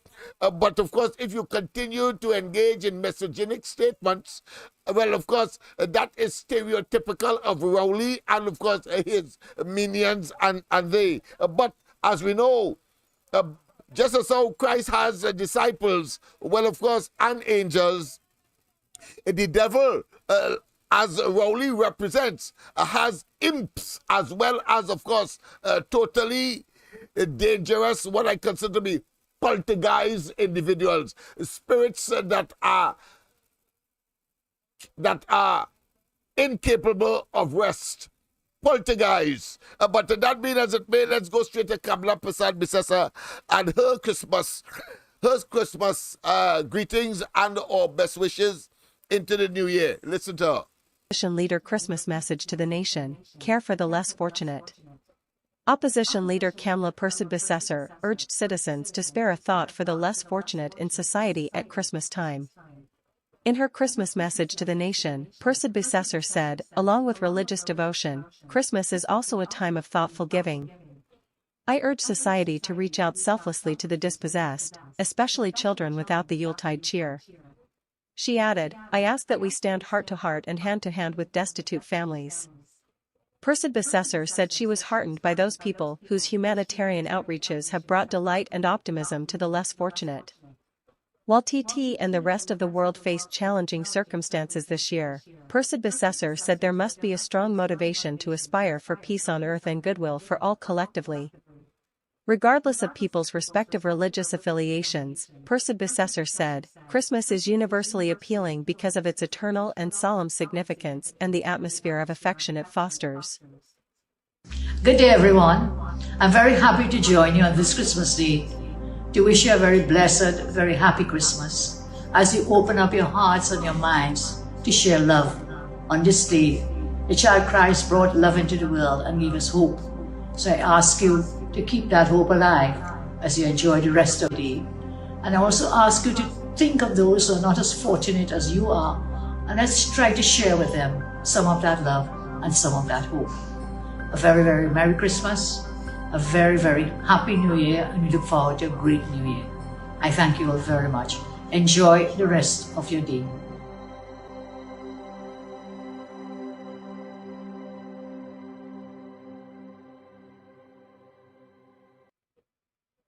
So yesterday that was Kamala Prasad-Bissessar's best wishes for Christmas, and I'm sure I understand that there is a New Year greetings as well available. I have not yet seen it, but I'm certainly going to play it tomorrow once, of course, it is available.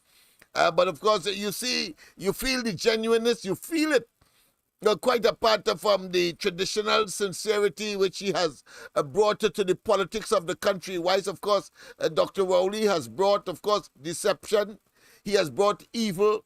He has brought insensitivity. He has brought inhumane. He has brought lies. He has brought deceptions. He has brought, of course, innuendos. He has brought, of course, a heaping set of con men. He has brought, of course, brinksmanship. He has brought, of course, shenanigans. He has brought, of course, the whole question of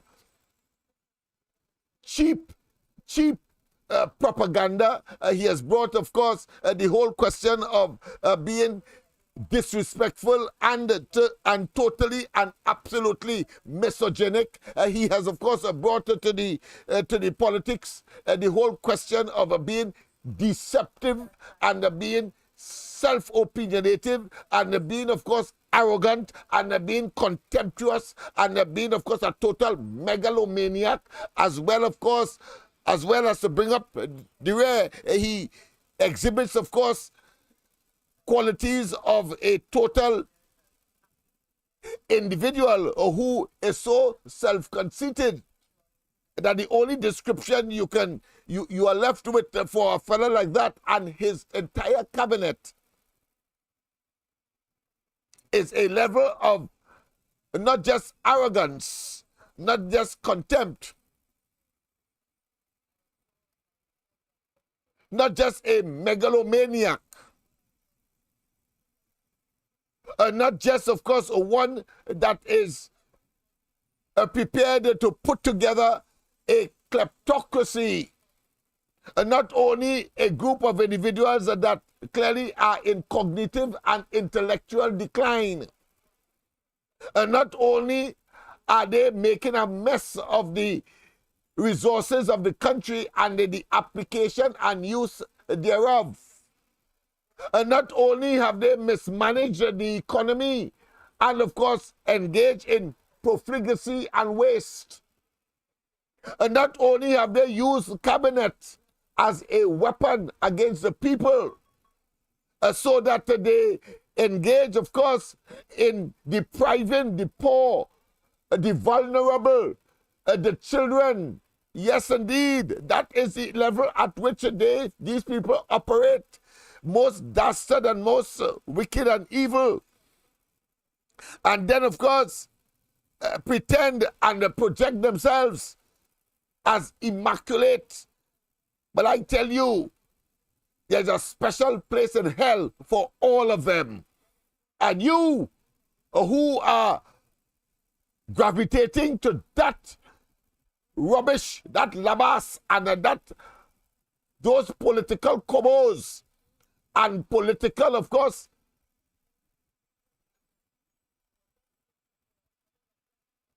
evil and political as well.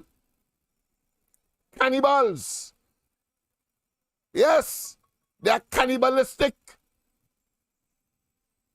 politically, and therefore in such circumstance and in such situations where Rowley believes that he is some kind of demigod, where of course half human and half God, but of course in his case you have to say half human and half devil, if not totally devil. That level of arrogance and contempt for the people will not and cannot and must not be tolerated in a country that has a fair respect and understanding of and for democracy, the rule of law, separation of powers, and respect for constitutionally enshrined institutions designed to generate the balance, to engage in the checks and balances that is required in a democracy. And then, of course, they have committed the cardinal sin in a democracy, and that is attempting to have clandestine government. They have cryptic government.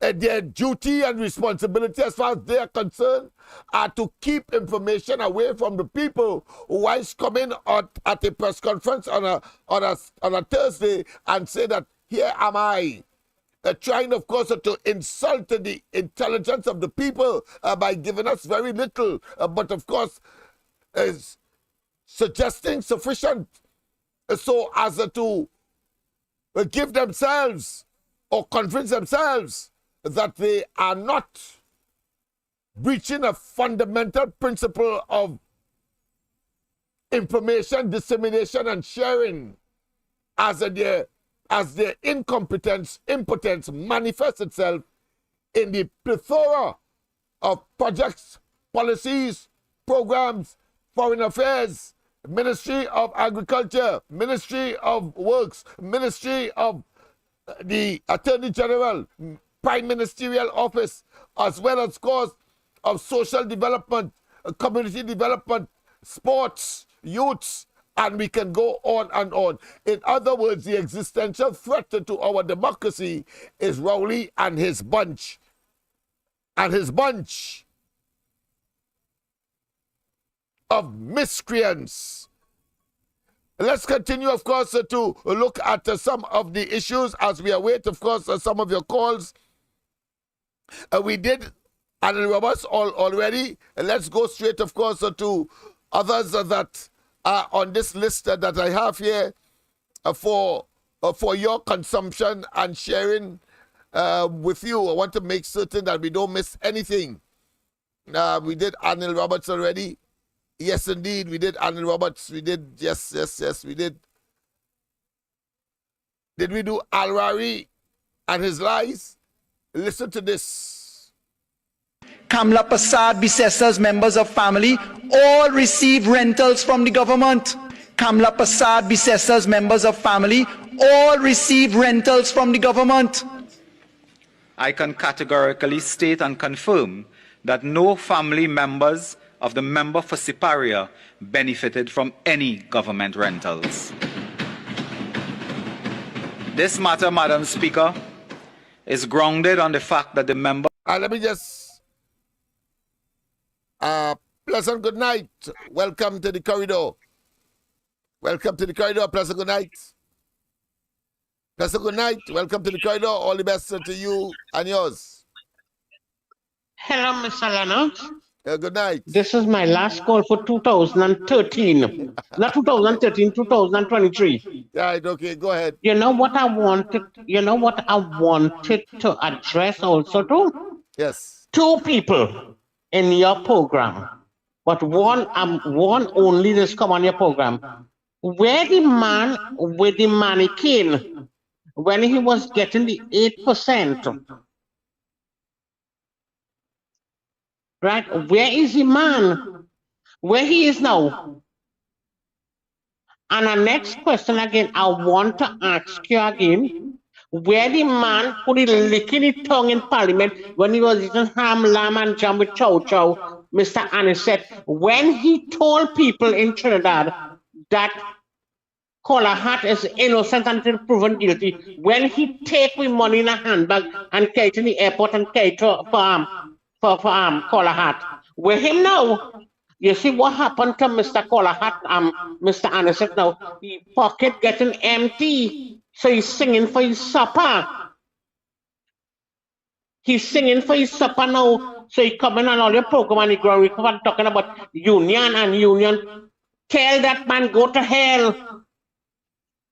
Go to hell. You hear? Way answer Roger when he dragged Kamala in Port of Spirit and mannequin. When he get it $13 or $12 million, he pocket full now. He pocket full now. So he care about union now. He care about liberal. He care about nobody. Wait until 2025 come. And you're going to hear him. You're going to see him. You're going to listen to him. I would have throw up a posy, a pee with shit on his face when he come with the bald head like he leader Rowley. You understand? You are hearing him now. He only talking in the background. Michael Answer is licking his tongue in Parliament, eating chow chow and ham, and say Collar Hat is innocent until proven guilty. Where we money? Where we money gone? He take me handbag and money and carry to the airport. And he give Collar Hat to carry go. Now you're coming on wrong report. You're calling on this program and about union, this and that. Lay, boy. Listen to me. Yes. Mr. Lennox, have a good night. If I want to say what I have to say, because listen to me. Don't reach there, don't go there. I mean, we have a wonderful night, and of course, we are going until 12, and therefore, of course, 2024 will meet us right here. So you are in good company. Let us not, of course, sully the moment. But let's go back and hear confession. Another lie among the multiple of lies that this government has perpetrated or extended or suggested or should I say maliciously uttered about Kamla Prasad Bisessa and the UNC. Let's hear this one. This one is so blatant that it has to be, of course, has to take the cake for 2023. Kamla Prasad Bisessa's members of family all receive rentals from the government. Kamla Prasad Bisessa's members of family all receive rentals from the government. I can categorically state and confirm that no family members of the member for Siparia benefited from any government rentals. This matter, Madam Speaker, is grounded on the fact that the member for San Fernando West deliberately misled this honorable House and by extension the viewing citizens of the country, as he knew or ought to have known the statement he made was a deliberate untruth. It was false and it was incorrect. The member for Oropouche East has since refuted my statements, which reflected upon the member for Siparia. In those circumstances, I withdraw my statements and hereby apologize to the member for Siparia. The member for San Fernando West deliberately misled this honorable House and by extension the viewing citizens of the country, as he knew or ought to have known the statement he made was a deliberate untruth. It was false and it was incorrect. I withdraw my statements and hereby apologize to the member for Siparia. Okay. I think we should. He has egg all over his face. I think we should play that again because I want to make sure that the people understand that the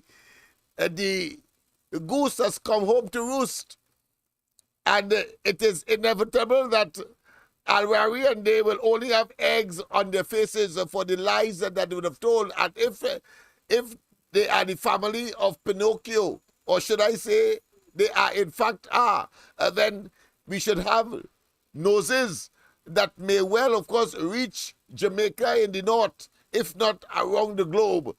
First, them people could lie. Let's say it again.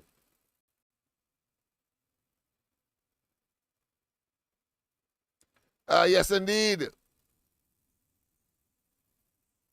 They have that tendency to simply lie and lie and lie. Kamla Prasad, Bisesas, members of family, all receive rentals from the government. Kamla Prasad, Bisesas, members of family, all receive rentals from the government. I can categorically state and confirm that no family members of the member for Siparia benefited from any government rentals. This matter, Madam Speaker, is grounded on the fact that the member for San Fernando West deliberately misled this honorable House and by extension the viewing citizens of the country, as he knew or ought to have known the statement he made was a deliberate untruth. It was false and it was incorrect. The member for Oropouche East has since refuted my statements, which reflected upon the member for Siparia. In those circumstances, I withdraw my statements and hereby apologize to the member for Siparia. The member for San Fernando West deliberately misled this honorable House and by extension the viewing citizens of the country, as he knew or ought to have known the statement he made was a deliberate untruth. It was false and it was incorrect. I withdraw my statements and hereby apologize to the member for Siparia. Yes, we were running on fumes. We were running on fumes. We were running on fumes. The previous government maxed out our overdraft at the central bank. But we only have cash to run the country for 3 days. Let me come back to this lie that the country only had 3 days worth of money to run. First, of course, people, that is the former governor of the central bank talking there, Rambaran. And of course, during the course of the 2015 general elections, Imbert was up and down the place saying that the country was running on fumes. You notice they don't talk that at all again. And you notice as well, they don't talk about the debilitating property tax again. They don't talk about that at all. These fellas have a special, of course, engagement with the prison system in this country. Let's go to the lines. President, good night. Welcome. President, good night. Welcome. President, good night. Welcome. Yeah, Lennox again, Tobago East again. Yes, my friend. I listen to this thing where you're talking about Kamala and all like that, right? Mm. And watch out the other side of the table where here in Tobago, you're hearing a lot of allegations being thrown across the board. with a Tobago businessman and the present Prime Minister, with a lot of allegations been said about him. Even with a matter with a land and property be sold and all kind of thing with this man. And then the last thing that you get again with this man and this present Prime Minister is with Farley and this set up money business with some kind of money you're supposed to give the partner and all them kind of thing, you know, and a whole big Pandora box just open up. Right? So you're watching, they're talking about Kamala, this and Kamala, that, and but you see it going on here, and this present Prime Minister and all of them don't care. Huh? Yeah. And they lie blatantly. They lie as if it's going out of style. And the stupid sycophants and them, I had to call them stupid because you had to be a backside, you had to be an ass. In the face of all of that, the man come in Parliament and say, I apologize, that didn't happen. And you still don't understand what is happening, and you still, and all the proof are there. Come on. I don't understand. They're mad. They're mad. There's none as blind as you again. Even in this petrotrin business. Right? Where this man we talk about this man is the partner and all this kind of thing, and what will happen to petrotrin after that? Yeah. It's a whole set of conflict and interest right through with them.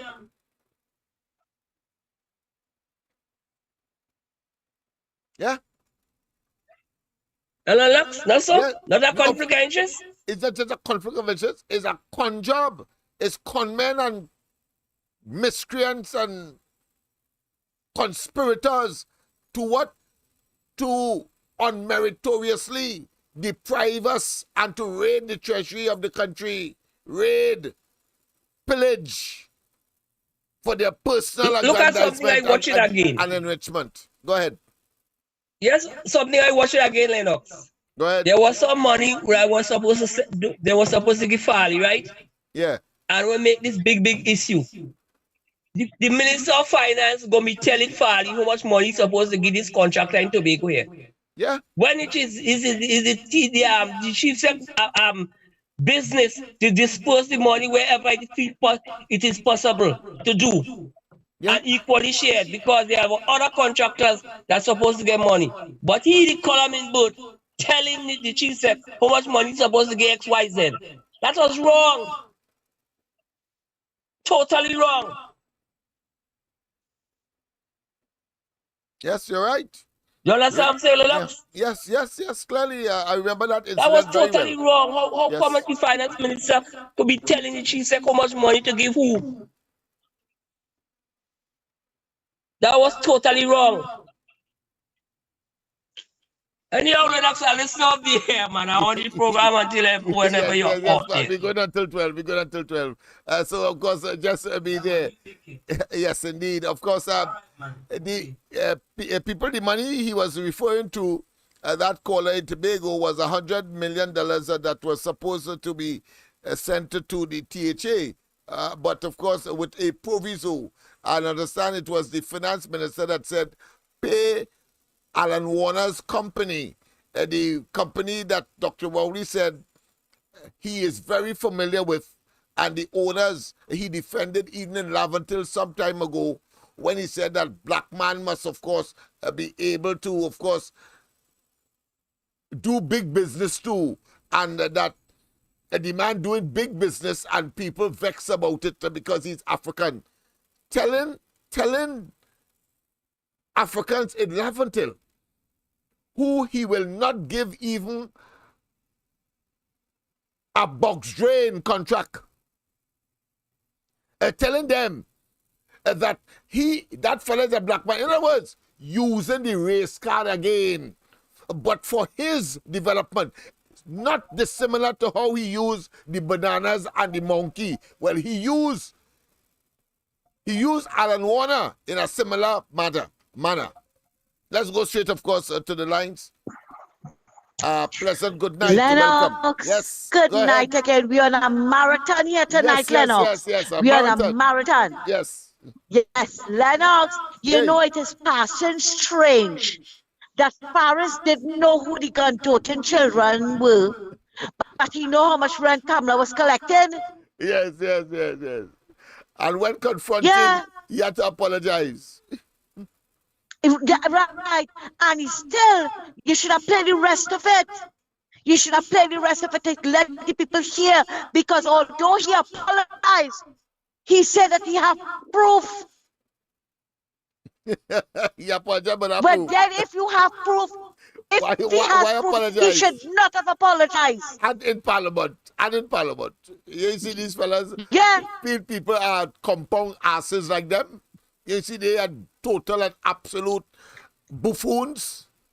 Go ahead. Don't put words in their mouth. Donkeys. A set of backward donkeys. Lennox, you remember a couple of weeks ago when UNC had their dinner? Yes. How Kamala was heavily criticized, right? For having that dinner because people suffering and people starving out there and Kamala and them having this dinner.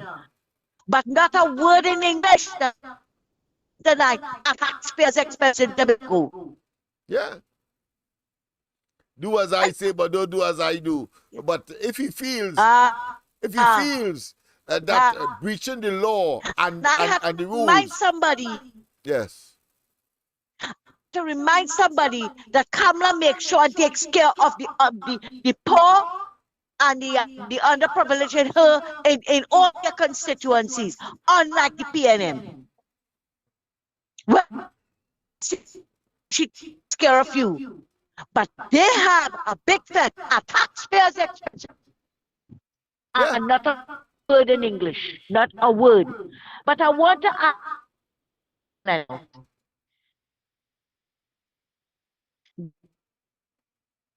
For the local unity. Couple of course broken up, eh? You're breaking up, so I don't know what's happening here. Everything was going nice earlier. Oh, sorry. Go ahead. Okay. All right. Didn't we? Can you hear me better now? No, much better. Go ahead, and I'm sure everybody else. All right. You're hearing me better now, right? Yes, much better, yes. All right. Didn't we, at the local government elections, that campaign in there, we spoke of unity? We came here and on all the other programs and were asking people to put aside their difference. Stop toting and vote. Yes.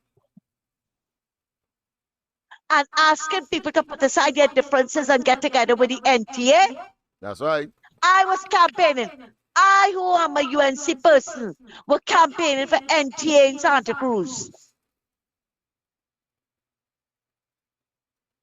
Are you hearing me, Lennox? Loud and clear, you were campaigning for NTA in Santa Cruz. Go ahead, you're right, good. Yes. Right. So I find it is very disingenuous of people that come here tonight on the chat to say, after they're stinking up everybody, and insulting people about the age and everything. Why we have to be insulting one another, and this and they're doing the insulting, right? Why we can't put aside our differences? And unite to get rid of the PNM. Now tell me, isn't that selective memory syndrome or situational ethics? But I think it's more than that. But you see, it's cognitive decline. Right, or downright hypocrisy. Don't come and tell me after you stinking up everybody on the live and stinking up Kamala and them, you talking about unity and nobody calling and talking about unity. We did that. Where were you? Take the dashing out of your ear. But no, it's to expose all Rowley wrongdoing and this PNM government. And come January, come tomorrow, right? We will continue the unity talks. Who don't want to come on board as a business? But we beat that drum already. And if you were not wrong to listen to it, that's your problem. Don't come here and accuse anybody. Have a good night again, Lennox. Yes, indeed. And of course, I suspect that non-awareness is one of convenience as well, similar, of course, to selective memory and, of course, situational ethics. But, of course, we must at all times recognize that you can fool some of the people some of the time, but not all of the people all the time. And there's also another saying, there is none as blind as he or she who refuses to see. So if all of this is in front of you and you can't see it well, like Bob Marley would say, in the abundance of water, the fool is thirsty. The fool is thirsty. And don't tell me that it's in the middle of the sea, because you could always, of course, get water once you are creative. You could use, of course, the evaporation process that you could creatively, of course, do in order to get rid of the salt and, of course, utilize the water that would be fresh and pristine and palatable and usable. That being as it may, of course, let's go straight, of course, to the other line. Pleasant good night, welcome, and all the best to you and yours for 2024 as we go straight to 12 o'clock. Yes, go ahead. Yes. My killer say, God not on the ballot, but my killer, God is in the midst of everything. Yes. You don't say, whom the God wish to destroy, they put send them mad. Yes. Jesus Christ say, hold on to what you have until I come. That is to his children.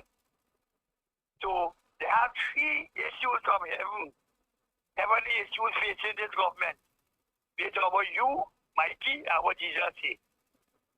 And the lady who talk about it, he said, if I talk about he, both of you, Earl McCall was in charge. When they closed on Carney, he did nothing to help them. Michael and he said, went up David Rahal and talk. And the next morning when they asked him, if he sided with all Trinidad, he said, me? I never said that. And he said, one point where you have. So the woman right to talk, but she said, I said she was right. But, and he said, but they don't bring him back on the program again. I don't think my thing alone at any right? Well, like I said, we did try to, of course, generate the unity of purpose and the coordination and cooperation and, of course, solidarity with a common purpose. But there are those, of course, who are going to deviate from the straight and narrow, and therefore we have to examine their horns. Yeah, just trying to say, like, we both have Yes, exactly. We suspected that, but we thought we would take the risk. I give them a chance and see. Yeah, we take the risk, yes. Now the risk has materialized, and then, of course, there could be no other opportunity for them. Now, they can't, no other radio station, they could go there, but they can't come back on the report. That's right. Right, but my key open up the heart to them, they can't break my key heart again. Neither yours nor Andy. Yeah. We know that it's clear. We thought we'd have a sort of quasi long-lasting relationship moving because we have a common enemy. The common enemy, of course, is the PNM and Rowley, but they wanted to use us as a stepping stone to get into the graces of the enemy, who, of course, they claim. So they were really Trojan horses if we had allowed them. That's right. They come inside there like what they Trojan horses. Yes. Yeah. You understand? Yeah. So the lady was right. She language might be the best. All right. But she know them good. Yes. Experience is the best teacher. Yeah. All right, my I friend. try to keep you up. I want you to sleep, No. I don't want to sleep. I'm going until midnight. You're burning the midnight oil. Yes, I'm burning the midnight oil. We have to get rid of all of those things on our chests, our 2023 chests. So as we do the catharsis and we vomit in order to, of course, make certain that the stomach is ready to take on the 2024 challenges that is impending. This reminds me of the 2015 election when you was David Mikey and Boxu and them. Yes. Yeah, you boy, Lennox, boy. Very good. God bless you, boy. Thank you very much. Thank you very much for those beautiful words. All right. Bye bye. We go talk again. Yes. Call in anytime. It's up to you. All right. All right, Yes. Lennox. Bye bye. Yes, indeed. Of course, people are talking. People, of course, are wishing well, and of course, they're waiting, of course, for the big moment when, of course, you will have fireworks and those who come in from church. I suppose, if you wish, walk with your phone, but put on a earphone as well and listening to what is taking place, because you cannot have it much more spiritual than this, which is, of course, to address the problems of the society in the interest of the masses, because you have a minority group that is attempting, of course, to hoodwink, deceive, and to, of course, get on like the devil. And that is, of course, among us, as they try to take away our right to, of course, not only vote, as we have seen with the decision of the Privy Council, but they want, of course, to try to undermine our electoral process, as they did in 2015 and 2020. And we are saying that now the time has come, and the conduct of these individuals have come full circle. We know who the enemy is. We know what they are capable of and what extent to which they will go. And therefore, we have to be, of course, gullible.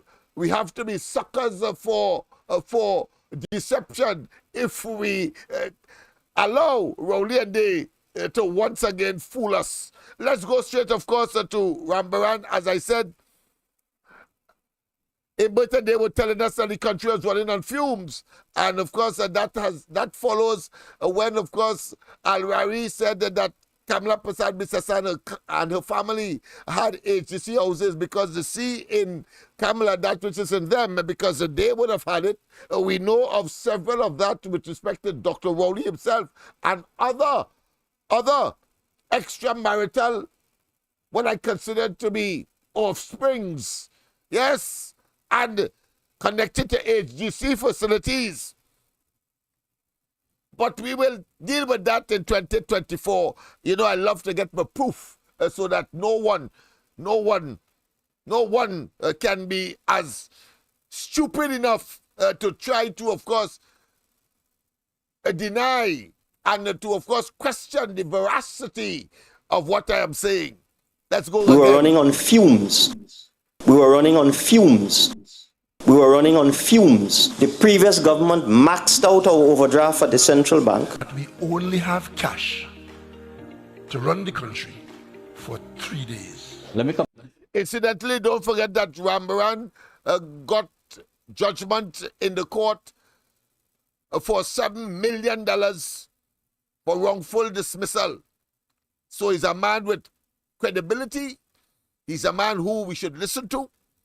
And therefore you will understand another dimension and how our resources are being flitted away for peppercorn money by this government. The most recent, of course, is the sale to, of course, Proman of the assets that was acquired under, again, questionable circumstance, wicked and evil and malicious and reckless and brutal, without consideration for the entrepreneurial caste or class in the society who have made Trinidad and Tobago proud, both nationally and regionally and internationally.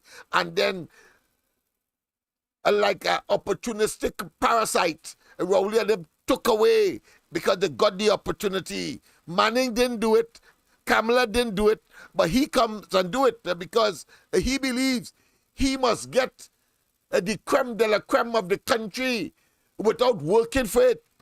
And he could stay and play golf and fly away and jet away and stay, of course, and utilize the swimming pool in the diplomatic center. And then, of course, get sanctioned people such as Delcy Rodriguez and the evil such as Maduro to come here or Young to go there and sign it to here contracts that has no benefits immediately and tell us that is a Christmas present. Oh, what morons that we have as, and criminals that we have as Prime Minister and ministers. Let's hear what took place with respect to this so-called the country running on fumes. Back to this lie that the country only had 3 days worth of money to run. First, we were already in September. Yes, indeed. That is Rambaran that is speaking. At the end coming in US dollars in the Heritage and Stabilization Fund and over $10 billion US dollars in official reserves.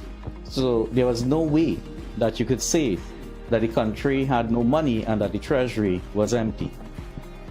That is one of the big lies that has been propagated together with a series of lies, such as that there's been an economic turnaround. Trust is important, and therefore if you keep lying, that trust is broken. I first met Minister Imbert 2 weeks after he became Minister of Finance, and that was after repeated requests to meet with him.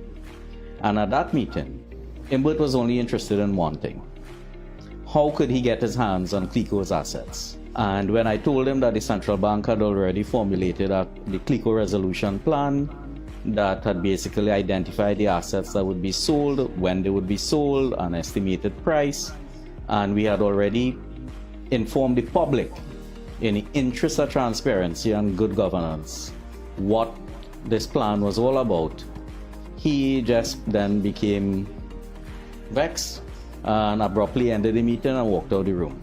At no point in time then did we ever discuss the central bank overdraft. We all know that there's no economic turnaround. This country has gone through 5 consecutive years of successive economic contraction. The numbers would show that between 2016 to 2019, we've contracted by almost 10%. A whopping $70 billion has been borrowed by this administration in 5 years. And if we count now the fact that they've raided the Heritage and Stabilization Fund 3 times, so far the total brings us about $1.2 billion US dollars taken from the Heritage and Stabilization Fund.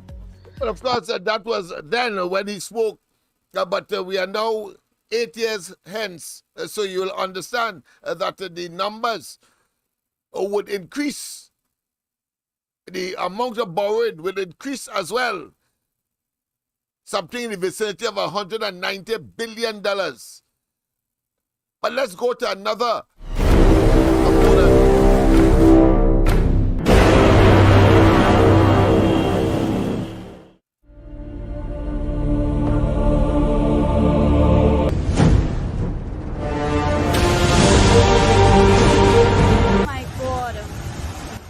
Yes, people, this is the Minister of National Security being hightailed, run out of the beatum. The Minister of National Security, and of course you will see tonight where he is fraternizing with the very people that Rowley say that no policeman should fraternize with, but he gone and believe that he could do what Manning couldn't do when he accommodated them at, of course, Ambassador Hotel. That is the level of dotishness, and now Rowley is talking about the national watchwords. No longer has it been. Is it, of course, the crime is a public health hazard. This man is mentally deranged. Let's go again. Some of them have actually stalled in the midst of it all.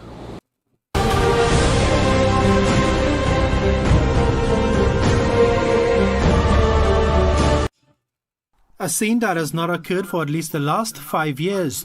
The eastern main road in Guayco in the vicinity of Blue Mountain Waters inundated with water. Phenomena with the moon a couple days ago, but the moon was at the closest point to the earth. Look, I wish this fella Senator was on Prince Street. I tell one cloud behind the head. He mooned my ass. They tell him about, listen, even nature has gone against this government. Not just last year, not this year alone, but the previous years. So let us not waste time, but I love to see the part where Heinz had to be running out of the meter. I think that is something we should revel in, because of course all the mouth he has. I hear he does play mouth-to-mouth competition with alligator, and he does win all the time.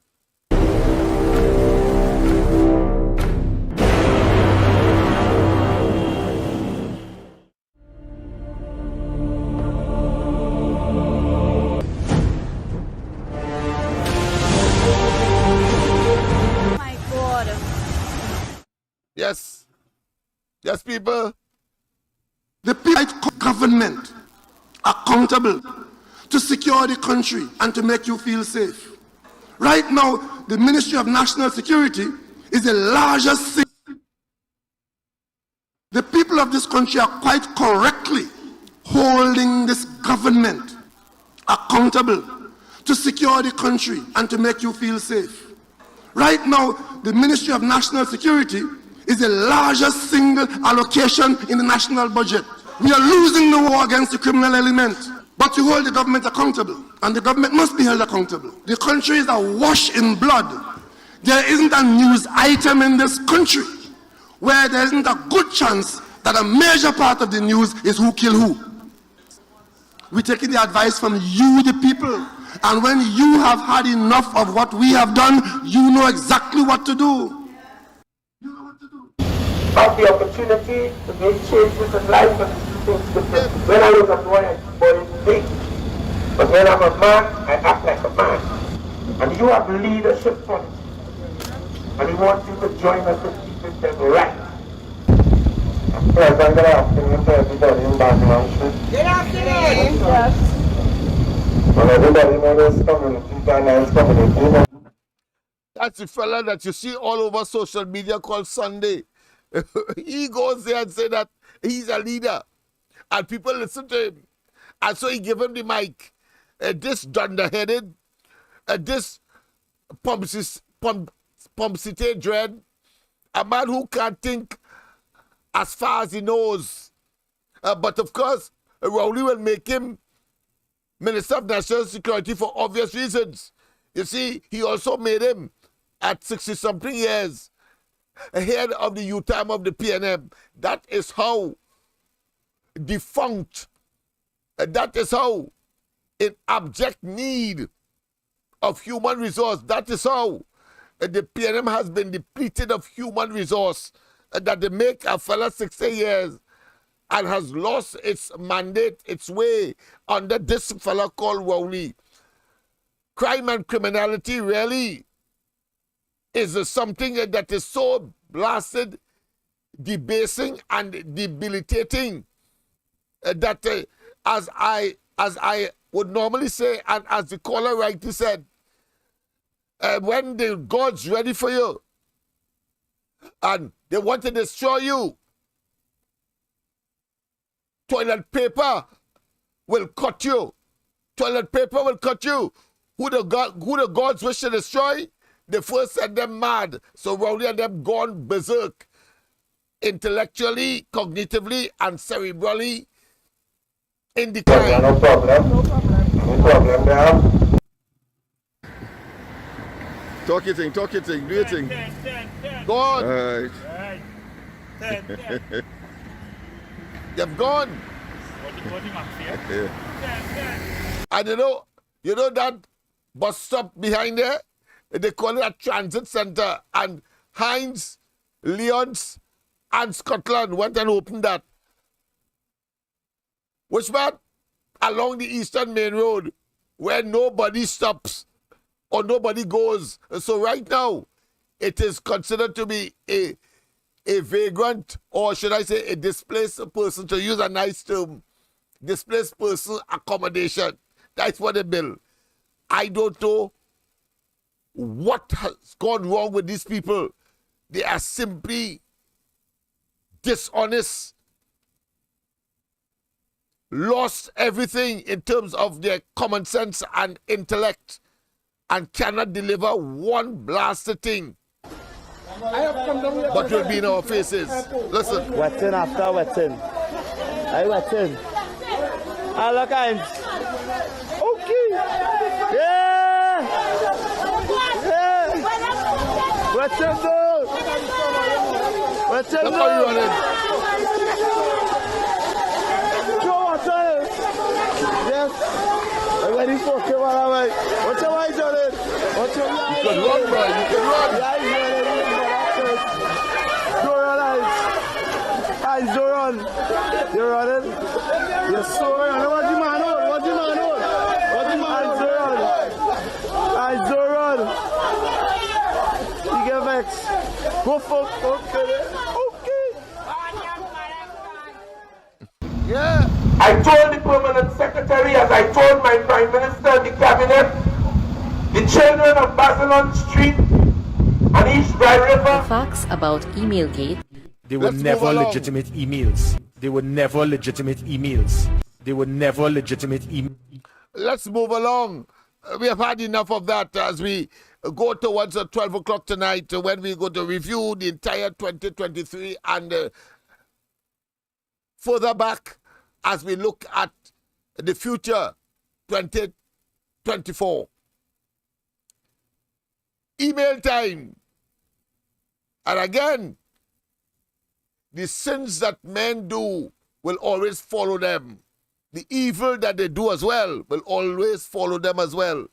So listen to Gary Griffith as Commissioner of Police, as he, of course, exonerate, exculpated, provided a reprieve for Kamla Persad-Bissessar and the UNC as far as the concocted pieces of paper that Rowley had the audacity and the temerity to put in the Parliament, totally disgracing and disrespecting and dishonoring the Parliament. Now we know he's a conman and a criminal and a rapist and a pedophile. We can afford to talk brutally, conscientiously, and to reciprocate their arrogance. Yeah. Listen to what the email said. About Emailgate. They were never legitimate emails. They were never legitimate emails. They were never legitimate emails. They were never legitimate emails. So you could not have traced what was given to what was there in the account because it was never provided. It was never there. It was something that was typed out by someone. It was something that was typed out by someone. It was something that was typed out by someone. After several years under investigation, the Emailgate case has been closed. Commissioner of Police Gary Griffith highlighted what the investigator found and what they were actually looking for. Correspondence that was provided that got in the hands of the then opposition leader, that it was confirmed, obviously, even prior to it being scrutinized by the relevant authorities. So remember when even here in Trinidad, when the Integrity Commission said that is nonsense and that is hogwash, man. So Gary Griffith has just confirmed saying that, listen, local people as well as foreign people say that is nonsense, and therefore one could clearly see is a figment of Dr. Rowley's pernicious evil. Now we know wicked and will not relent, and we have a duty and responsibility to take the fight to that acidic deposit of protoplasm on the government and governance of Trinidad and Tobago, and it should not be repeated in any time in the future, including 2024 and beyond, because 2025 will come and we know what we have to do. So tell us again, Gary Griffith, what that was? About Emailgate. They were never legitimate emails. They were never legitimate emails. They were never legitimate emails. Yes, indeed. They were never legitimate emails. That's right. So you could not have traced what was given to what was there in the account because it was never provided. It was never there. It was something that was typed out by someone. It was something that was typed out by someone. It was something that was typed out by someone. It's a major political issue because everybody in this country, including the UNC, and the said former commissioner, could tell you the biggest problem in the country is crime, crime, crime. We are having difficulty in finding out from customs that these dangerous items that were permitted confirmed, obviously, even prior to it being and come through the customs, by the relevant authorities. how much was imported? Who imported it? It's a major political issue because everybody in this country, including the UN. Yes, indeed. I thought we should give a little bit of a humor to tonight because, of course, it is the final day of the 2023. And let's go back, of course, to not only that particular situation with the emails. We are going to look, of course. The facts about Emailgate. They were never legitimate emails. They were never legitimate emails.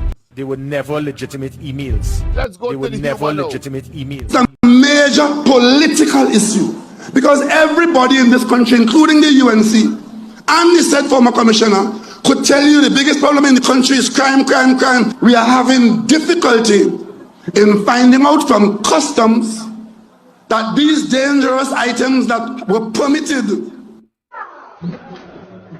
and come through the customs, how much was imported? Who imported it? It's a major political issue because everybody in this country, including the UNC and the said former commissioner, could tell you the biggest problem in the country is crime, crime, crime. We are having difficulty in finding out from customs that these dangerous items that were permitted and come through the customs, how much was imported? Who imported it? It's a major political issue because everybody in this country, including the UNC and the said former commissioner, could tell you the biggest problem in the country is crime, crime, crime. We are having difficulty in finding out from customs that these dangerous items that were permitted Shut your ass. and come through the customs, Shut your ass. how much was imported? Yes. Who imported it? Yes, indeed. The other issue that engages us on an ongoing basis is the misbehavior of a minority of our population. Listen to this hypocrite who now. believe that crime should pay and that crime must pay. We remain engaged in fighting the criminal element in Trinidad and Tobago. And that remains a high priority. We've directed significant resources, increased those resources, but things get stay worse. focused and support our police service as the agency that under law has the responsibility for responding to the potential and threat of criminal conduct and also responding to holding criminals accountable for their conduct. Having said that, I saw your news today and I heard the conversation this morning, this whole question about negotiating peace with criminals. Let me make my position very clear on the position of the government of Trinidad and Tobago and the position of the Parliament of Trinidad and Tobago. Gang warfare gang activity is criminal conduct. As a matter of fact, it is criminal conduct that spawns the identification of gang leader, gang warfare, gang peace, or gang war. The Parliament of Trinidad and Tobago understands this and has allotted significant amount of Parliament effort to codify the law, to allow the law enforcement in Trinidad and Tobago to respond to criminal conduct identified as gang activity. I refer you specifically to the anti-gang laws. Big joke. And notwithstanding the fact that the police is required to speak to every citizen in this country if the police sees it fit, whether you are an abusing husband, a delinquent parent under the Truancy Act or otherwise, the police will speak to you and be authorized to speak to you. But what the police is not going to be authorized to do is to negotiate any abridgment of the laws of Trinidad and Tobago as it applies to any aspect of criminal conduct. And I say no more on that. But of course, he don't mind, because Heinz told us that he knew he was talking to Sunday and them in Bad Street, of course, and St. Paul Street and other places. In fact, he was making the wrongs. I think it will be, of course, appropriate to, of course, revisit the Happy Riddance incident. It's a major political issue because everybody in this country, including the UNC and the said former commissioner, could tell you the biggest problem in the country is crime, crime, crime. We are having difficulty in finding out from customs that these dangerous items that were permitted and come through the customs, how much was imported? Who imported it? Yes. Mr. Gary Griffith, Captain Gary Griffith, former Commissioner of Police Gary Griffith. Gary, I don't know if it's at a banker, I don't know if it's at a bank truck or train, but Captain Gary Griffith, you go ahead, my brother. You're no stranger to the ground report. Good morning to you, and and of course, I'm sure the listenership is really, and the viewership is raring and waiting for their turn. I see that you have been making the wrongs all over the place. You're a man in demand, so welcome to the ground report, finally. A place where you are very familiar, and some of your stomping ground might have been right here. Good morning to you. Of course, we want you. You have heard our introductory clips and, of course, comments. So you take it from whichever direction you wish. But of course, I would love to hear your assessment of Dr. Rowley's mental state. Yeah, hi. So good morning to you and to your many listeners. Well, I could sum up Keith Rowley's personality now in local parlance is the dumbest, doticious, stupidest, most ignorant comments that you could be hearing. This man is supposed to be a prime minister. It is quite obvious, Trinidad and Tobago, that my address has now moved into his head because he can't get over me. When I was commissioner of police, I realized that he was very intimidated by me. Anytime I met with him, and I had to meet him in his room because, he didn't go to work much. So anytime I had to meet with him as commissioner of police, I had to go to the prime minister's residence, and the man would be there in his room. And he could never look at me in my face. Every time he's speaking, he's looking up in the sky, he's looking down on the ground. Keith Rowley is intimidated by me. He has an inferiority complex. So this whole thing about the crime talks, he cannot meet me face to face. And again, what we are seeing right now is the man, I think he is becoming very unstable. I think the country needs to be aware of it. They need to be cautious. Usually if somebody is very unstable, you will make decisions based on emotion, and you must because not make everybody in this country, including the UNC make the wrong decision. And the said former commissioner, an emotional state based on hate, anger, bitterness, and it goes right back. Patrick Manning warned the country about this. He said when he cannot have his way, he's a man totally out of control. When you see anger, you see bitterness, he becomes totally out of control, and that is exactly what is happening now. Every single time that man speaks, it is anger, it is hate, it is bitterness, it is venom. You cannot expect to lead a country if you continue to show that you hate half of the country. Even the media is intimidated by this man. So the comments that he made, you cannot be more ridiculous than that. Because everybody in this country, including the UNC and the said former commissioner, could tell you the biggest problem in Keith Rowley is a blatant liar, because it is the Police Service Commission that decides to renew the contract or not. Or two, it shows that he has now admitted that he deliberately influenced the process for the selection of the Commissioner of Police, because my contract ended. So when it is that the government ever did not renew my contract ended after 3 years because I did not seek to renew it. I did not put a renewal clause. He went like a little child, ran to his Attorney General, Faris Alwari, told Faris, I heard that Gary is not renewing his contract. They said, no, Gary never decided to renew his contract. He changed the law. So it shows the mental state of this man. You're stating that I am a spectacular failure, right? But one, you went in cabinet in March 2021 and told your cabinet if you could get 10 Gary Griffiths, you could fix this country.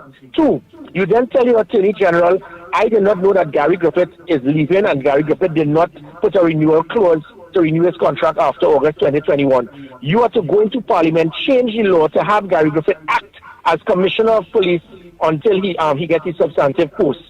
So all of these things that he's speaking about, it shows that the man is a hypocrite, he's devious, he's contradicting himself. And after all of that, a spectacular failure is one who decided to top the merit list, got 82% compared to Lola Christopher's 52% in 2018, got 94% compared to Lola Christopher's 72% in 2021 assessment. It was the highest reduction in violent crime in 17 years. Public trust and confidence in the police service moved to 59% when I got it at 14%. It then went down to 8% the year after I left. 89% of the country asked for this person to remain as commissioner. They had no concern. And after all of that, you are saying that that is what you see as a spectacular failure. Keith Rowley, if you want to talk about spectacular failure, you have to look in the mirror. So if you see that as spectacular failure, what do you see about the commissioners who came after me? Or your Minister of National Security who does not even know his role and function? This man does not care about what is going on in this country. 456 of the 457 murders this year have been committed by, 457 murders this year have been by firearms. 456 of those 457 have been by illegal firearms. Yet this joker, this comedian, has the audacity to only speak about legal firearms. And let me clarify this comment that he continues to make about his hands are tied. He is a liar. The court said that you cannot go into Parliament to be able to make comments pertaining to that matter. Because Mr. Stanley John, right, as clueless as he is, decided to do a report without even speaking to me. There's something called natural justice. And you will think that a judge, right, whether it is that he's 95, 200 years old, you will think as a judge he would have known that. But before you make any report on anyone, you may need to speak to them. Keith Rowley then decided to handpick 3 civilians and then make them investigators. It is only... Good afternoon, Prime Minister. Mark Vasant, investigative journalist from CCN TV6 News. Just on the point of the ocean flower, I just wanted to find out, did Cabinet agree to lease these vessels, and on what basis? Who brought the note to Cabinet? When was this note brought to Cabinet? Did anyone presently at that meeting object? And can you present a copy or somebody of that lease to the media to see for approval? I'll start with that. There are a lot of questions in there. Let me just back up and explain to you how this thing goes. There's a governance structure in this country. And if you don't observe the governance structure, that itself becomes another issue. At the level of the cabinet, there's a minister of transport appointed by the Prime Minister. As part of the portfolio of that minister is the Port Authority, Minister of Transport. The Port Authority falls under the Minister of Transport. That Port Authority is run by a board appointed by the Cabinet, and that board utilizes the expertise of a management. So if you go from below, you have management reporting to the board reporting to the minister reporting to the cabinet, and cabinet taking a decision.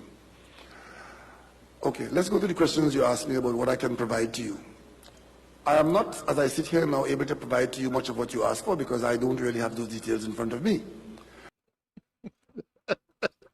After all that talk, I swear, the man know what he's talking about, and afterwards he say he can't provide the information. That man is a total and absolute buffoon. The man is a total ass.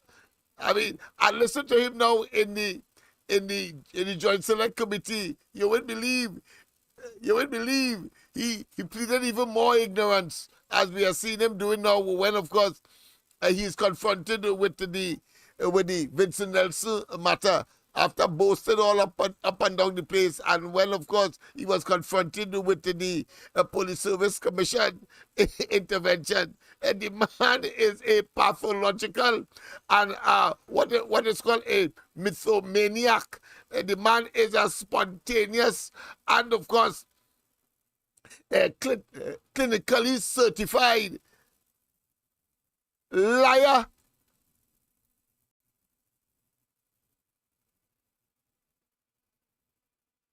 Clinically certified liar.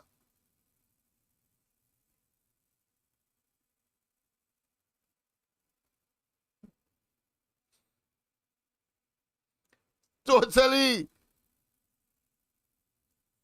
Was required. I was prepared to give it, and I gave it on a weekend, a Friday afternoon, and once I gave that to ensure that time, valuable time, to shorten the suffering in Tobago, that he doesn't wait for another week of cabinet. Cabinet meets on a Thursday and confirms on the following Thursday. But once I, as Prime Minister, gave the authority to proceed, which was on, I'm advised that it was Friday the 6th. So no longer the big process of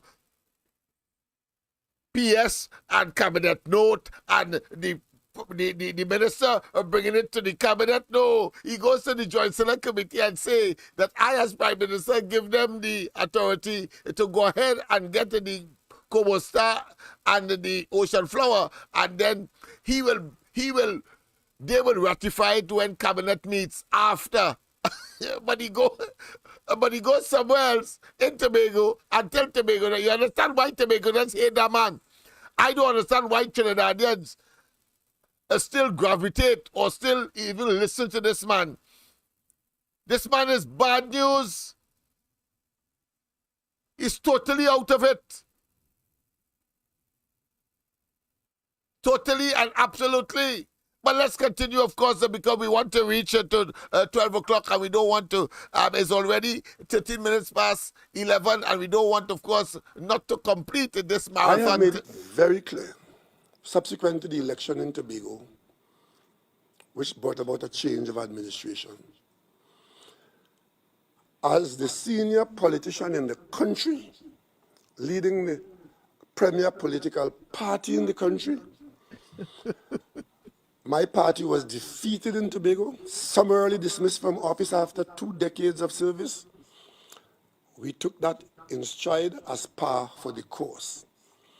And I personally led the government's response to the transition in Tobago. I personally led that. The very first thing I did was to go to Tobago with a large delegation of ministers, a number of key ministers, Attorney General, Minister of Finance, Minister of Works, Minister of Tourism, and invited this new administration, which was full of young people, all of them inexperienced, invited them to sit down and assisted them with how the ministries function and what is required from the central government, what is required from them, and we spent half a day together, quietly and civilly. Tobago, when you get yourself in difficulty of competence or in... Well, we will keep we rotten rock and you... Deliberate efforts at reducing the electricity consumption across THA operations. Would you extend an olive branch to the Chief Secretary, Falia Augustine?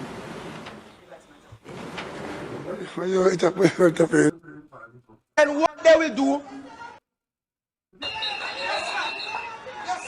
and that is why I offered no apologies to the fact that the Prime Minister visit to the quarry was cancelled. Central government ain't own that. That is Tobago people own. And as a matter of fact, one of my elders, Mr. Hochoy Charles, made it his duty to point out to me that when that quarry was starting up, there was this young fella who was at National Quarries Board who came up and said, it's only rotten rock you have there. But the same man who said was rotten rock, he wanted to go and visit it today. Well, we will keep we rotten rock and you keep out our business. When they cannot get their way, then what they will do, they call the Commissioner of Police, whose Balize Blue Miles is showing,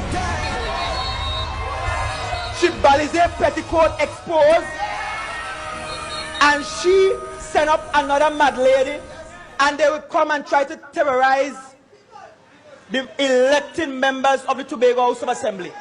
But more than that, they find themselves in the houses of public servants whom we ain't even hire. Let me, of course, go straight to my telephone. This is getting very, very, very interesting. Very, very interesting tonight. And of course, Dr. Rowley saying that he personally went to assist the THA, but of course, Fali is talking differently. And in fact, his assistant that he said I sent a police across there, even now to run down audio tape, but there's exceptional amount. In fact, it went viral in terms of Al-Rari's children, but he was in cabinet and in the parliament defending Al-Rari and his children. Al-Rari, of course, disowned his own children, but he was defending that. He also defended, of course, Darrell Smith. He also defended, of course, Robinson Regis and that mysterious money. He also defended. I mean, this man is pathetic, and here it is. He said that he went there, giving himself fame, and Tobago threw him out. I hope people in Diego Martin West are listening, and in Trinidad in general, that this man is a nomad. He has no place to live in Trinidad. A pleasant good night. Sorry about that, but I thought I should just mention that before I take your call. Pleasant good night. Welcome. Yes, Mr. Smith, I'm very thankful for your informational program. I'm a Trinidad citizen and a U.S. citizen, but I'm actually watching your program live, and I've been observing what's actually happening with the government, in Trinidad, and the leadership and the crime situation and stuff like that. And you can clearly see it's a case that there's no real leadership. I think Trinidadians, right? Yes. Need to sit down and really analyze what it is to be really governed. You come a little closer to your phone, because I want the audience to hear, because I'm getting you through my phone and not through the system, so maybe a little more difficult to hear. So go ahead. I'll talk a little louder. Yes. Okay, can you hear me now? Yes, louder. Right. Beautiful. Yeah. I think that what I have been observing what has been happening in Trinidad and Tobago for like 10 years. Yes. I'm a U.S. citizen and a Trinidad citizen, and I'm watching your show live right now. Very informative. Thank you. What I see what's happening in Trinidad is a slow decay in professional decorum. And what I mean by that, Trinidadians need to sit down and ask yourself, right, really and truthfully, is this how we want to be governed? Going forward, you could clearly see, right, the inefficiencies that's happening in the Ministry of Finance, the Ministry of Education, the Ministry of National Security, and even the head office of the Prime Minister, Mr. Rowley. So yes. I was around when Patrick Manning was alive. I was younger, and we knew who Mr. Rowley was. But I don't want to point fingers. All I want to say is that not everyone can be a leader, and clearly you can see that it's a lot of unprofessionalism. And if Trinidadians, right, want to sit down and to take this type of unprofessionalism, then we should be able to accept the results. I mean, you're going in Parliament, right? Yes. Yes, and you're saying stuff about the opposition, right? But it's not true. Like, are you really deliberately trying to destroy your country? Do you really care about the citizens? We up here in foreign and we feeling it for our people. I see poor people suffering. You understand? I see people crying. I see the callousness of people in authority, right? And wanting to address the issues that's done for the simple man. Can people see that the world is done so hard enough? What is so hard to be professional and to be kind at the same time? You understand? Mm-hmm. Nobody needs to be beating up their chest and stuff. We need real professionalism. We need people who are educated, and that's why I'm studying for my Bachelor of Science in Financial Planning. Okay. And I do want to come back to Trinidad and serve and improve my country. But for right now, I'm leaving this responsibility on you, Mr. Lennox, your party, and I'll just like to say one more comment. I was listening to the past about the Minister of National Security, what he was saying about the Prime Minister, and I'll be honest. even though we don't agree with what he's doing, we have to contain ourselves and be professional. There's ways that we could go ahead to get the government out, all right? What Mr. Rowley has, 1 more year, all right? Yeah. But the thing about it is that we can't go through the same repeated process, pointed fingers of one another. We have to come together and look for clear solutions that could bring real change, right? And then you will see the productivity of the country grow up. You will see the GDP grow. You will see investments coming in from the states. You understand? But clearly, the whole world is watching Trinidad and Tobago, and we can see there's no real leadership. And I'm being honest to you, on the PNM side, and I really do hope that the UNC can improve, because there's things about the UNC, I'll be honest with you, that you guys should improve also. It shouldn't be a point-in game, because nobody's perfect. What we should do is really try to work together and hear the concerns of our citizens and improve it. That's all I have to say, Mr. Smith. Thank you so very much, of course. And all the best to you and your family and what you wish for yourself. And I wish you all the success in your studies, your masters that you are pursuing at this time. I will be back in Trinidad to serve my country. Believe that, Mr. Smith. I will be back. We're just wearing the storm and just observing. Trust me. Great. Thank you very much, of course, for that intervention. It speaks volume. Thank you very much. Yes. And to your patriotism. Yes, indeed. Of course, that was a foreign caller who, of course, is doing his master's degree. And he was concerned about the unprofessional nature of the government in particular. But of course, he is hoping that the UNC can better it. All I can say to him is that if he wishes, he can look at not only what the government is saying about the opposition that is waiting to be in government, and recognize that every single thing they said about the last administration, the Kamala Prasad-led administration, were either lies or innuendos or should I say, buttered up or embellished embellished deception in order to have their way and to demonstrate the level of incompetence and impotence. I cannot for the life of me understand that a government that got so much, I mean, it's 10 billion in reserve, is 5 in the Heritage and Civilization Fund, you still borrow to the point where we are debt to GDP, and our children's children have to pay back that money, and we cannot see anything for it. As opposed, of course, to the last administration, and I would invite that caller to look at the professionalism of the UNC and the Prime Minister then, Kamala Prasad-Bisesa, now opposition leader, when she was in, of course, a government between 2010 and 2015. You cannot, of course, look at it blindsided, or should I say one-sided, or have more information about one side in terms of governance and the unprofessionalism that you're seeing, and unable to compare it to with what transpired before. So therefore, I would invite him, because I got the suspicion that he's hoping that Kamala Prasad-Bisesa can deliver what I am telling him, that he will draw the same conclusion as I have when he gets the records of the last administration. One could simply say and chalk it up that Kamala, they were over-ambitious. Let me repeat it, over-ambitious. They attempted, of course, 107 schools in 5 years. They, of course, built the velodrome, the aquatic center, hospitals.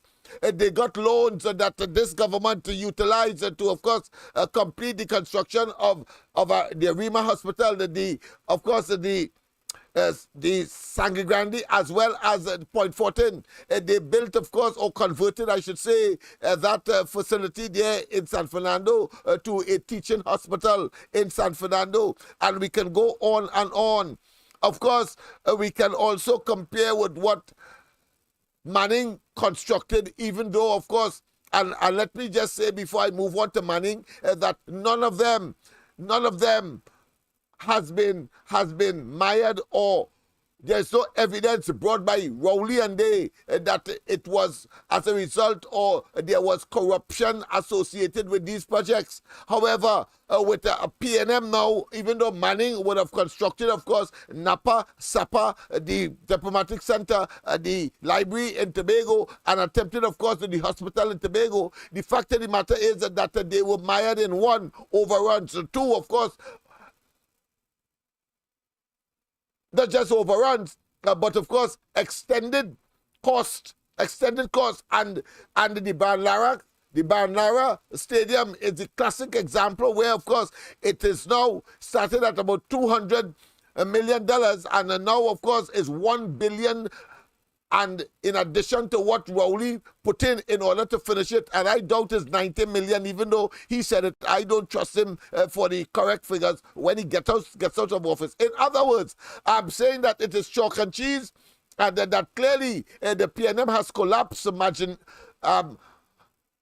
management-wise, and the managing of our resources, or is it that the intention was never to manage anything, but to line their pockets as we see them, of course, living voluptuously and in a state, of course, of competing to, of course, access and to, of course, push their hands up at the national cookie jar, where, of course, we're seeing them and their friends and their family and their associates, whether they invest in, of course, buildings for the government to contract, or family dwellings as Rowley and, of course, Imbert have engaged in order, of course, to benefit from what they introduced as a moratorium on taxes for 25 years.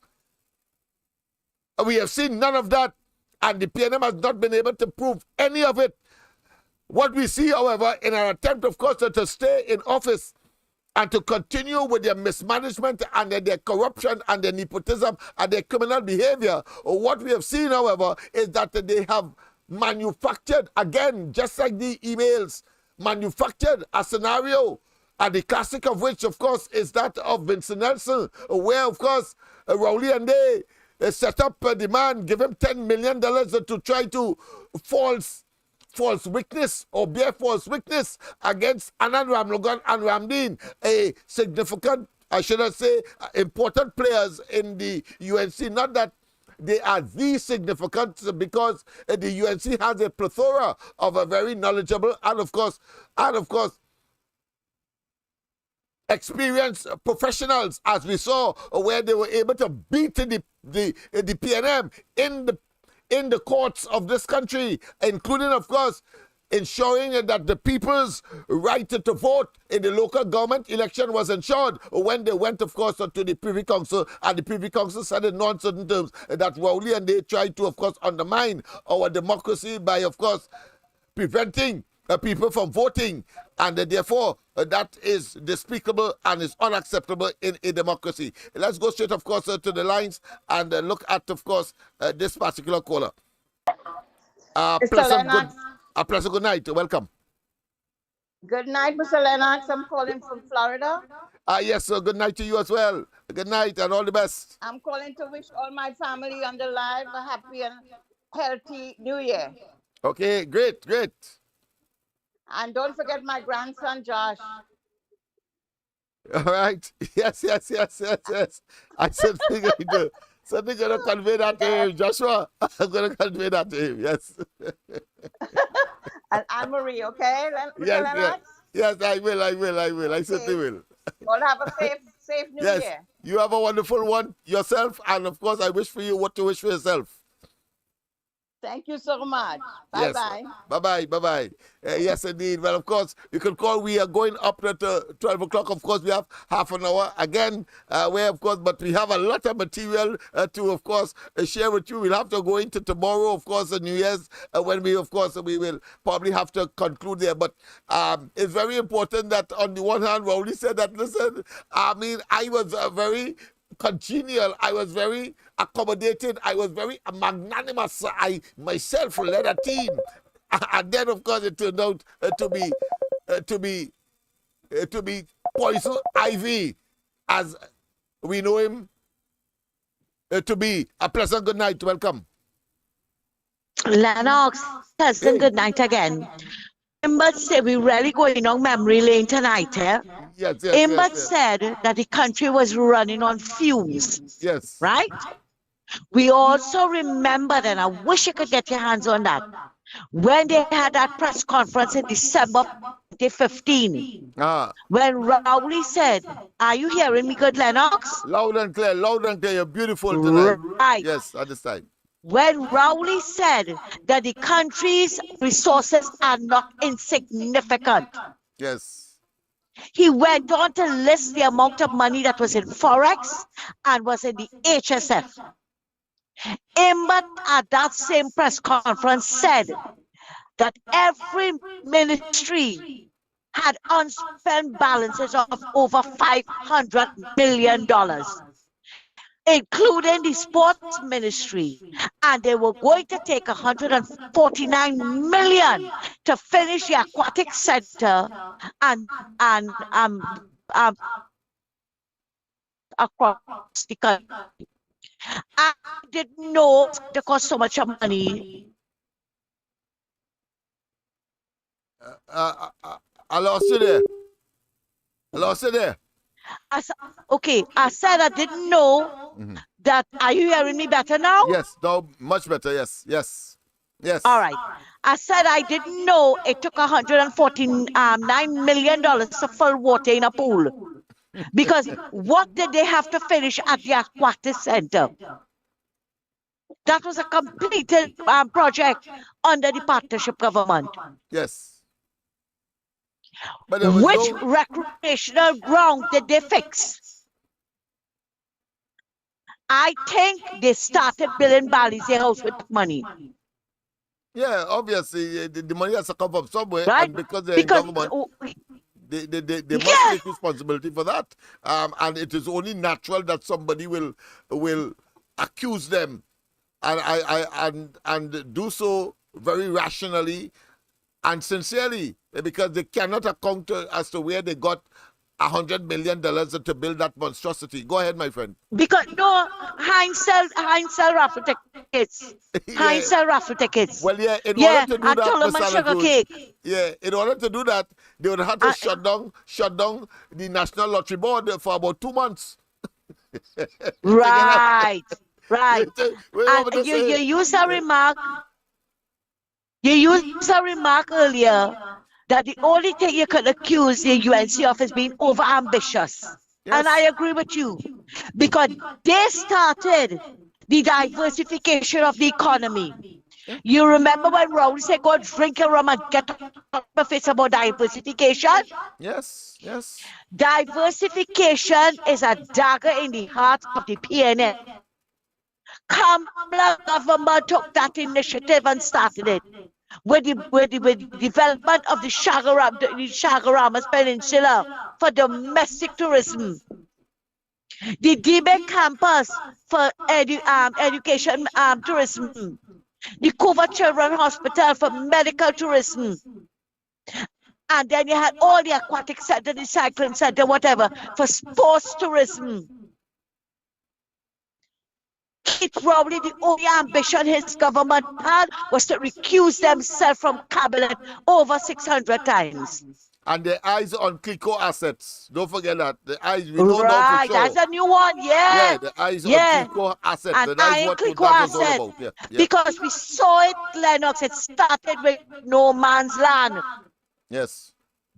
When he was playing Prime Minister at the time, right? And wanted to give Butch. Yes. All this sort of thing. Yeah. Where Butch is today? Where is Butch today? Keith Rowley feel that he's smarter than everybody in the country. And a couple of nights ago, you said something about the opposition in Venezuela. Imagine Rowley stooped so low as to accuse our opposition in collusion with the Venezuelan opposition, right, to scully the first dragon deal, the gas deal. Imagine that. that an opposition in a country has so much power. Is any port for a But storm? Rowley lies. Any port for Rowley lies are coming to an end. Yeah. Yeah, definitely. I mean, It he's has a to shooting come to star. an end. And all I pray and beg God is to give another government a chance to go in there to expose Keith Rowley and them. Yes, that will happen. That will happen. That's Cannot obvious. continue doing what it is they're doing. They have to be exposed, Lennox, especially with that $22 billion that they receive in COVID. Yeah. Lennox, Clandestine government. thanks again. Yeah, thanks again for listening to me. Yes, indeed.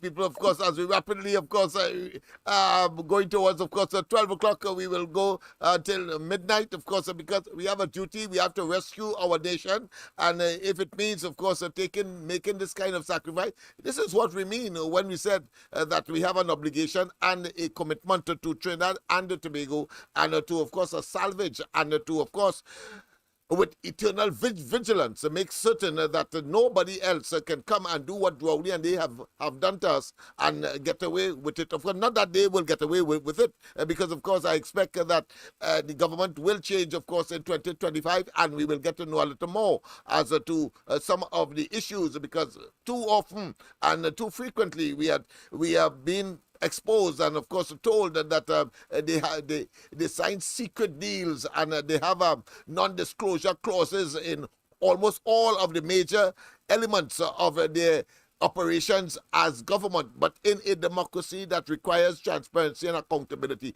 the great United States, they have more openness and availability to the public, especially in economic matters, than Trinidad and Tobago. But of course, we have more crime, more murders than New York City as a 1.5 million people, whereas, of course, New York City alone has over 7 million people. That is the level of poor management and governance and hoodwinking and deception that is stereotypical of this narcissistic but very dangerous and, of course, extremely culpable for criminal conduct in public office. I am talking here about misbehavior. I am talking about abuse of resources, and I am talking about undermining our democracy. These are unpardonable, and these are issues that cannot be swept under the carpet very easily. Otherwise, we are looking down the barrel, talking about the cannon of course, dictatorship and, of course, autocracy, and clearly a dangerous situation towards inexorably a failed state, having regard to all the potential and all the resources that have been accumulated over the years and the standard of living and quality of life that we have achieved by that means, in spite of our challenges. But this deliberate act to steal from us and to generate a kleptocratic group of individuals that clearly have had an agenda to conspire to deprive the very vulnerable among us, the children, the aged, and, of course, those who may, for one reason or another, be differently abled. We need to jettison this group of vultures that have imposed itself on the people. I say impose itself simply because that is not what we voted for. They came incognito and have metamorphosized after they told us that we will get utopia, after Rowley said that he can do more with less, after he talked about over and over that we are moving towards, of course, a quality of life and standard of living that we would be proud of and we aspire. We see, of course, the imposition of more and more taxes upon taxes, with more and more lies upon lies, and, of course, with more and more failures after failures. And therefore, that is the measure of Rowley and their success, but that is a success that all of us could do without. People who are working for the theatre for over 10 years.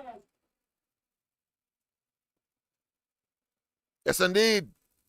And the church one has no. We had Mrs. Williams. The most Williams is suffer. Mrs. Williams owe them and then pay them no money. They ain't get no salary. My father was in the bunch. We had Troy versus Pandey. We had to get a DRC to solve that one. We had of the Tobago House of Assembly who claim to have some audit and who claim to use the results of the audit against a senior public servant. And I refuse to believe that when the Chief Secretary spoke to me on that day, an hour and a half he spoke, that he did not know that what he was doing at the level of the Chief Secretary was interdicting the officer who was in line to be the next post and putting somebody else up to me for my agreement. I find that deceitful, I find it disappointing, and I take note of the fact that not everybody who claim to be what they are is what they say they are. This has been a remarkable 24 hours. The gentleman says, in case you all don't understand what I've done, I intend to write the UN and to write the NU and to write the ABC and to write the OES and to write. So he is not content to breach our laws. He is not content to misconduct himself in Tobago, in the assembly. He thinks that we are all stupid. So we will sit here and have him unfettered in his quest, in righteous indignation, to tell the world that the Trinidad and Tobago Police Service had the temerity to investigate him. Prime Minister Dr. Keith Rowley is willing to try again to work together with the opposition. Hidden advice from President Christine Kangaloo given in the Parliament just 3 days prior. It is the investigation by the police which is a continuation of that matter. There's an ongoing investigation.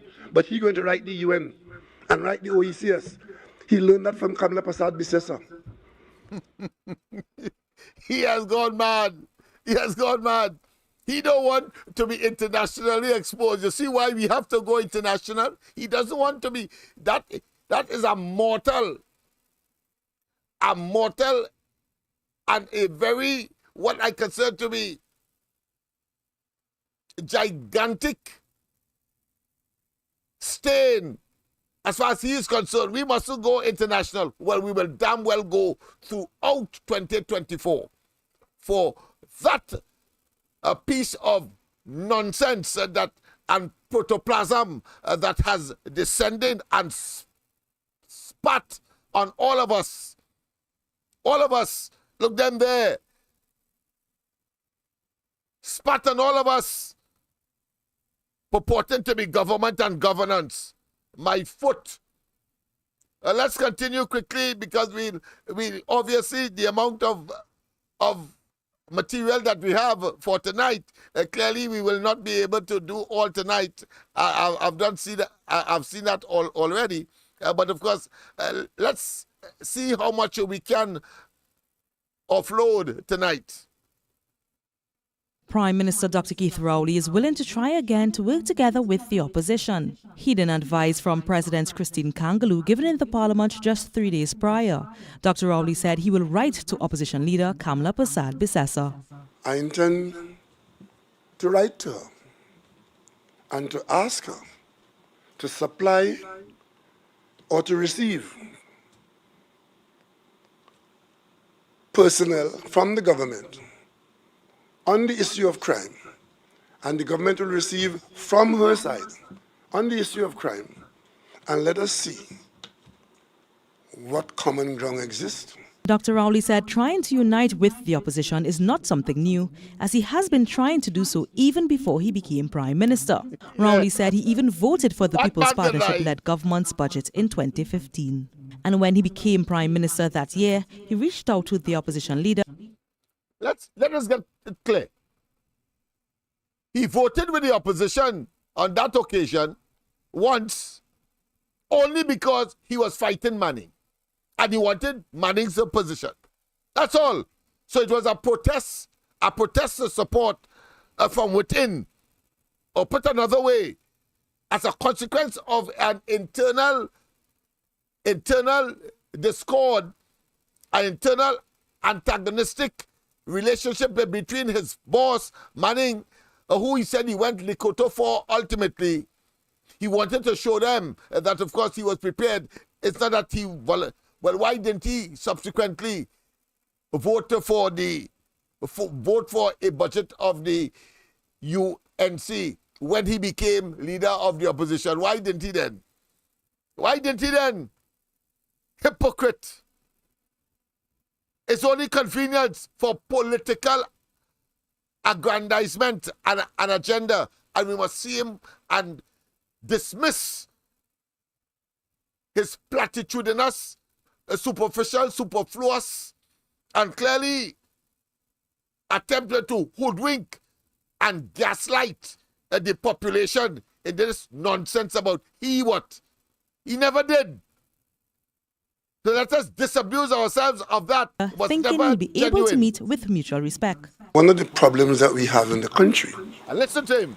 Is a total lack and loss of respect. In addition to trying to work with the opposition, he said government has its own plans to tackle crime. In fact, crime was one of the topics on the agenda at his 3-day cabinet retreat. We will not cooperate with the government of Trinidad and Tobago on any matter. We will isolate them for as long as they're in office until they leave office. Dr. Rowley said trying to unite with the opposition is not something new, as he has been trying to do so even before he became Prime Minister. We will not cooperate with the government of Trinidad and Tobago on any matter. We will isolate them for as long as they're in office until they leave office. Section 34. We want the whole hog. This is not the beginning of the end. It is the end of the beginning of our action, but it is the beginning of the end of the Kamla Prasad regime. But it is the beginning of the end of the Kamla Prasad regime. But it is the beginning of the end of the Kamla Prasad regime. We will not cooperate with the government of Trinidad and Tobago on any matter. Dr. Rowley said trying to unite with the opposition is not something new, as he has been trying to do so even before he became Prime Minister. Prime Minister Dr. Keith Rowley has blamed the high crime rate on the failure of the past UNC administration to appoint a commissioner of police. It was one of the many topics the PNM political leader addressed at a virtual meeting held in the Tunapuna constituency. He said that even with talk about crime and solving the scourge, the UNC, when in power, left the police service without a commissioner for a long period of time. Proceeded not to hire a commissioner of police for 3 years. Crime exploding in the country. If you hear them talk about crime now as this problem for the country, and they always have a plan, and they have plan for crime, they're building a dome now, so who inside? That Commissioner of Police was central to their crime response agenda and program. But proceeded to try to prevent the most qualified person from getting to be Commissioner of Police. After, of course, he engaged him. But because he didn't do his bidding, he didn't go and run down UNC opponents. That's all he is interested in. Not to those persons who are suffering and their families are suffering as a consequence of crime and criminal behavior. No, it's all about the survivability of the PNM and the staying in government. And we're going to teach him a lesson. You're going to teach him a lesson. He must know he cannot use the resources of the country and hoodwink the people in order to have his agenda satisfied. And then come and tell us in some kind of false self-righteous indignation. That and all false. That and all false. Self-righteous indignation. That and all false. The man is totally toxic. He is acidic. He is bad news. He's a threat to the democracy and the government of Trinidad and the governance of Trinidad and Tobago, and we must come to that realization sooner rather than later. Otherwise, crap will smoke our collective and individual pipes. And let's go straight, of course, to another issue. This was no act of God or mere unlucky accident. All the money that has been expended on the process so far Much more is almost certain to be spent before the families will see a single dime or dollar in compensation. It will not sit well with everybody. There may be those who will be disappointed. There may be those who will be outraged. And there may be those who will wish to challenge it. All they can do is to give it to everybody or nobody. On February 25th, 2022, divers Rishi Nagisa, Kazim Ali Jr., Faisal Kurban, Yusuf Henry, and Christopher Budram were doing maintenance work on a 30-inch underwater pipeline at Paria's Berth 6 when they were suddenly sucked into the pipeline. Only Budram survived. The Commission of Inquiry, he said, cost a total of $15.5 million. And this was no act of God or mere unlucky accident. All the money that has been expended on the...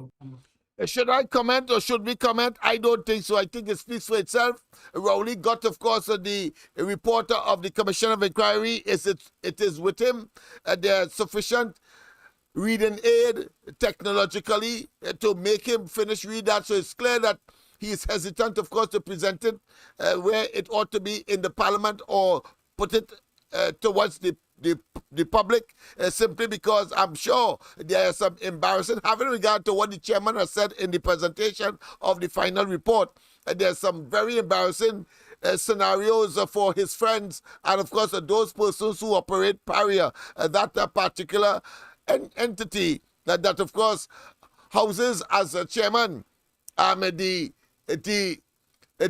husband of, and he said George, Newman George, and you will understand his close golf playing partner, and having regard to how he defended twice, not once, twice Al-Rari, with respect, of course, to Al-Rari children. And then, of course, that indemnity arrangement that he suddenly say he doesn't know and the cabinet doesn't know. Well, all of them must face criminal charges and investigation as a consequence of this kind of bizarre, this kind of barbaric, this kind of underhanded, this kind of conspirators, criminal abuse of office and, of course, the resources of the country.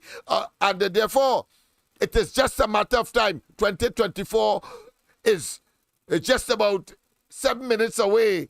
And then, of course, we will deal with, of course, and look forward to 2025. But let's, of course, first and foremost, deal with 2024. Yes, indeed, people. So I don't need to go further there. That is well known. That project is... This OFAC license that this motion is about. When the United States puts sanctions, the only people who can give permission for you to operate without you attracting sanctions, and the truth is, there are two categories of sanctions. There's the first level and the second level, secondary. It is the Americans and American citizens, American companies who attract the sanctions at the first level. We are at the second level. So we don't easily attract those, but it is a huge risk and no one will do business whilst that is taking place. I hear a lot of talk about the amount of trips that are made to the United States and to Venezuela. It is for a singular purpose. The only purpose of those trips is that we were always advocating on behalf of the people of Trinidad and Tobago for a future for Trinidad and Tobago. And thankfully, it has met with a great measure of success. You will recall the Prime Minister in one of his transparent press conferences not too long ago saying that it is as though you are pushing a boulder up a hill. Fortunately, a few days later, a few weeks later, the end of September, we got the license we got the agreement from Venezuela. You would recall, and I'm reminding the population, that every step of the way, as we make progress, and I'll give a quick history here, I am there to provide guidance. I am there because I am the government representative who negotiates with the governments.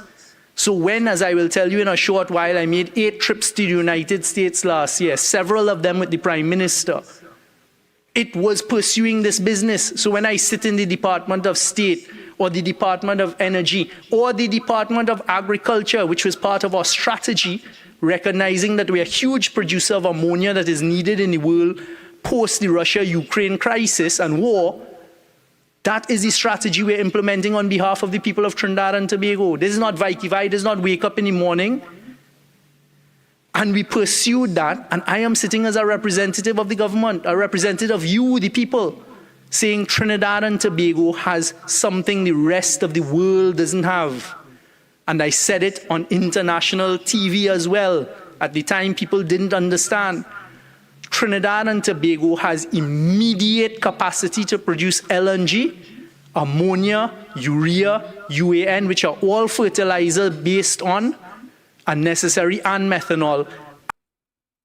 Of course, this Rowley sidekick, this moron, telling us that in the parliament of the country, I don't know why they throw the book at him in terms of misleading the parliament. He's talking about we have the capacity, but over 11 of the very companies on which, if they get the gas at all, have already left the country and emptying Point Lisas. It was for the first time that the NGC make a loss, lose a cash cow. They bleed it, claiming, of course, the UNC bled it when they were, but that was the purpose of it. It was a government entity, a government enterprise, so they used the damn money for the interests of the people. But you run it into the ground where, of course, they made a loss, and the last project that they did was to spend over $200 million on Train 1 to maintain it, to clean the grass around it, and maybe to paint it, as the case may be. Projects like that, or to, of course, what else that is done with the so-called maintenance. But at the end of the day, it formed no part as the final negotiation to get, of course, some kind of part ownership at 10% and 10 and 10 or 10 and 8 or something. So with, of course, Train 2 and Train 3. It wasn't there before. I accept that. But any government to face with a depleting treasury would have to do that negotiation, as Kamala Prasad Bisesa, the UHC, would have had to. But to come and say that is something unique to you, when Sandals was supposed to bring in $500 million, when did the Christmas gas that he talked about was supposed to be a Christmas gift? And this fella said that he signed something for 30 years with Maduro. Well, one expected that if you're saying it's a Christmas gift for 2023, why it is we have to wait 4 or 5 years from now to get that Christmas gift that you give to the people in 2023, when there was an easier way of dealing with it? Just tell us next year you will withdraw. You will withdraw property tax, and you will withdraw the increase in electricity, and you will withdraw the increase in water rate. That would have been rational, but no, they feel that we are damn fools. So that Point Lisas is emptying, but it has the capacity. Yeah, right, you blast. If I was on pressure, get one clout for your stupidity. You don't look like a moron, talk like a moron, so maybe people should treat you like a moron. You damn, some people just call him small pin. I don't know why, but he looking like he more like he have a pinhead for sweet for a cloud, just like Rowley own. But people, of course, it is now 12 o'clock. It is now 12 o'clock. So people, of course, we'll have to pause here. We'll have to pause here, and of course, and do what we have to do that is done around this time. And that is, of course, to usher in the new year, and to wish everybody, of course, I don't have a toast. Yes, I have a glass. I have a glass here, so I will just do a toast. Yes, it's water. It's water. I don't know why they bring something stronger. I've gone whole night in order, of course, to reach this point. But of course, I want to wish everybody a very crisp and merry and I should say incident-free Christmas incident-free New Year, I should say. And of course, make certain that you do not overdo during the course of today, because we are into, of course, New Year's Day. And I want to tell you that I really, really, really appreciate all the support, and those of you who stayed up with me tonight. I want to thank you very much for your tenacity and your grit and determination to make certain that we live through 2023. We don't know yet what is the final, of course, amount of deaths for 2023, but I'm sure by tomorrow we will have a fair idea. But that being as it may, let me of course wish us the best by, of course, bringing in some music.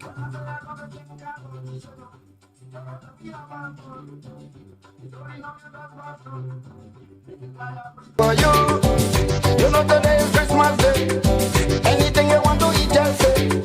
You could eat it right on to the bone. Boy, make yourself at home. I'm happy, turkey, wild meat, lap and goatee, grapes, apple. Boy, come and sit round the table. Eat something before you go. Eat something before you go. Eat it. Eat something before you go. Eat something before you go. Hold on. Na na na na. Oh yeah. Get it.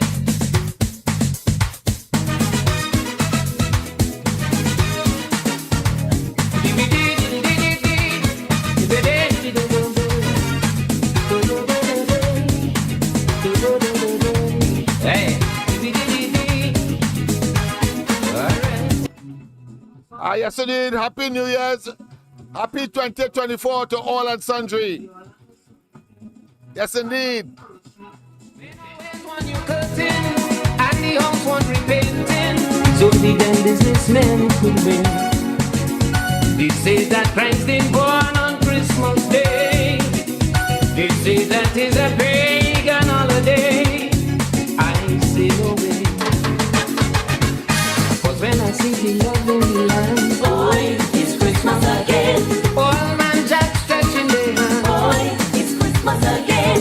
It's the only time of the year, boy, it's Christmas again. You rich and surely for that day, yeah, boy, it's Christmas again. Children that be happy, eating things they never see. Christmas that unite all family, boy, it's Christmas again. Sing it to me, boy, it's Christmas again. Come on, one love is free, boy, it's Christmas again. Give it.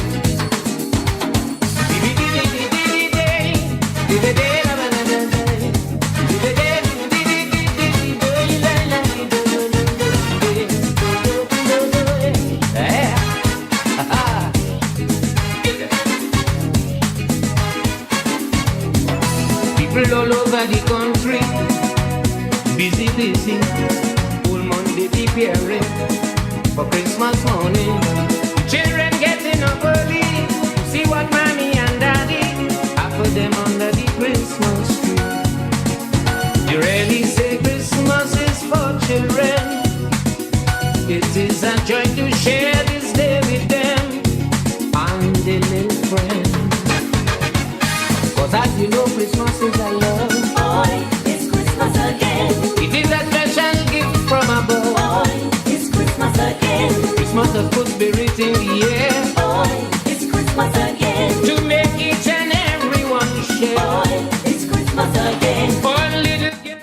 Once again, of course, all the best for 2024 as we, of course, work assiduously to regain our democracy from and take it away from, of course, a maroon bunch of opportunistic political parasites in 2024.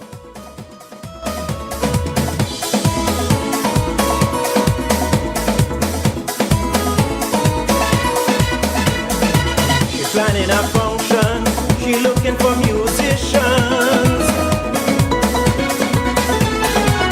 Play soca parang for the Christmas jam session. She said, I went by Sprunta, then landed in a Pastora, all over the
Baila muchacha, baila.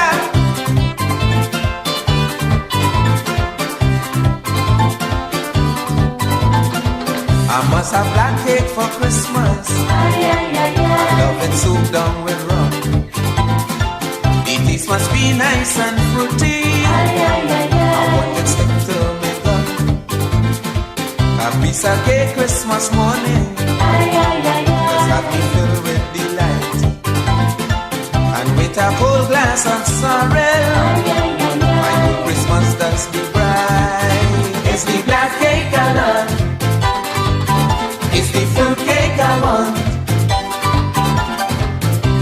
You are the master baker, and I'm the fruit cake lover. I love the way you just make it.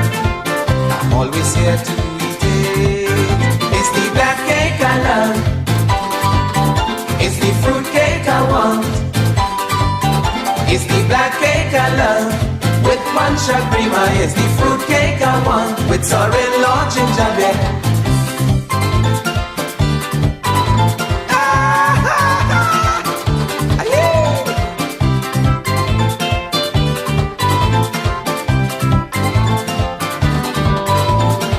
I do like sponge cake on Christmas. I find it does be too dry. And when that thing start to choke you, brings water to your eye. But it's not so with a black cake. Melts away in your mouth and gives you that Yuletide feeling. You know what I'm talking about. It's the black cake I love. It's the fruit cake I want.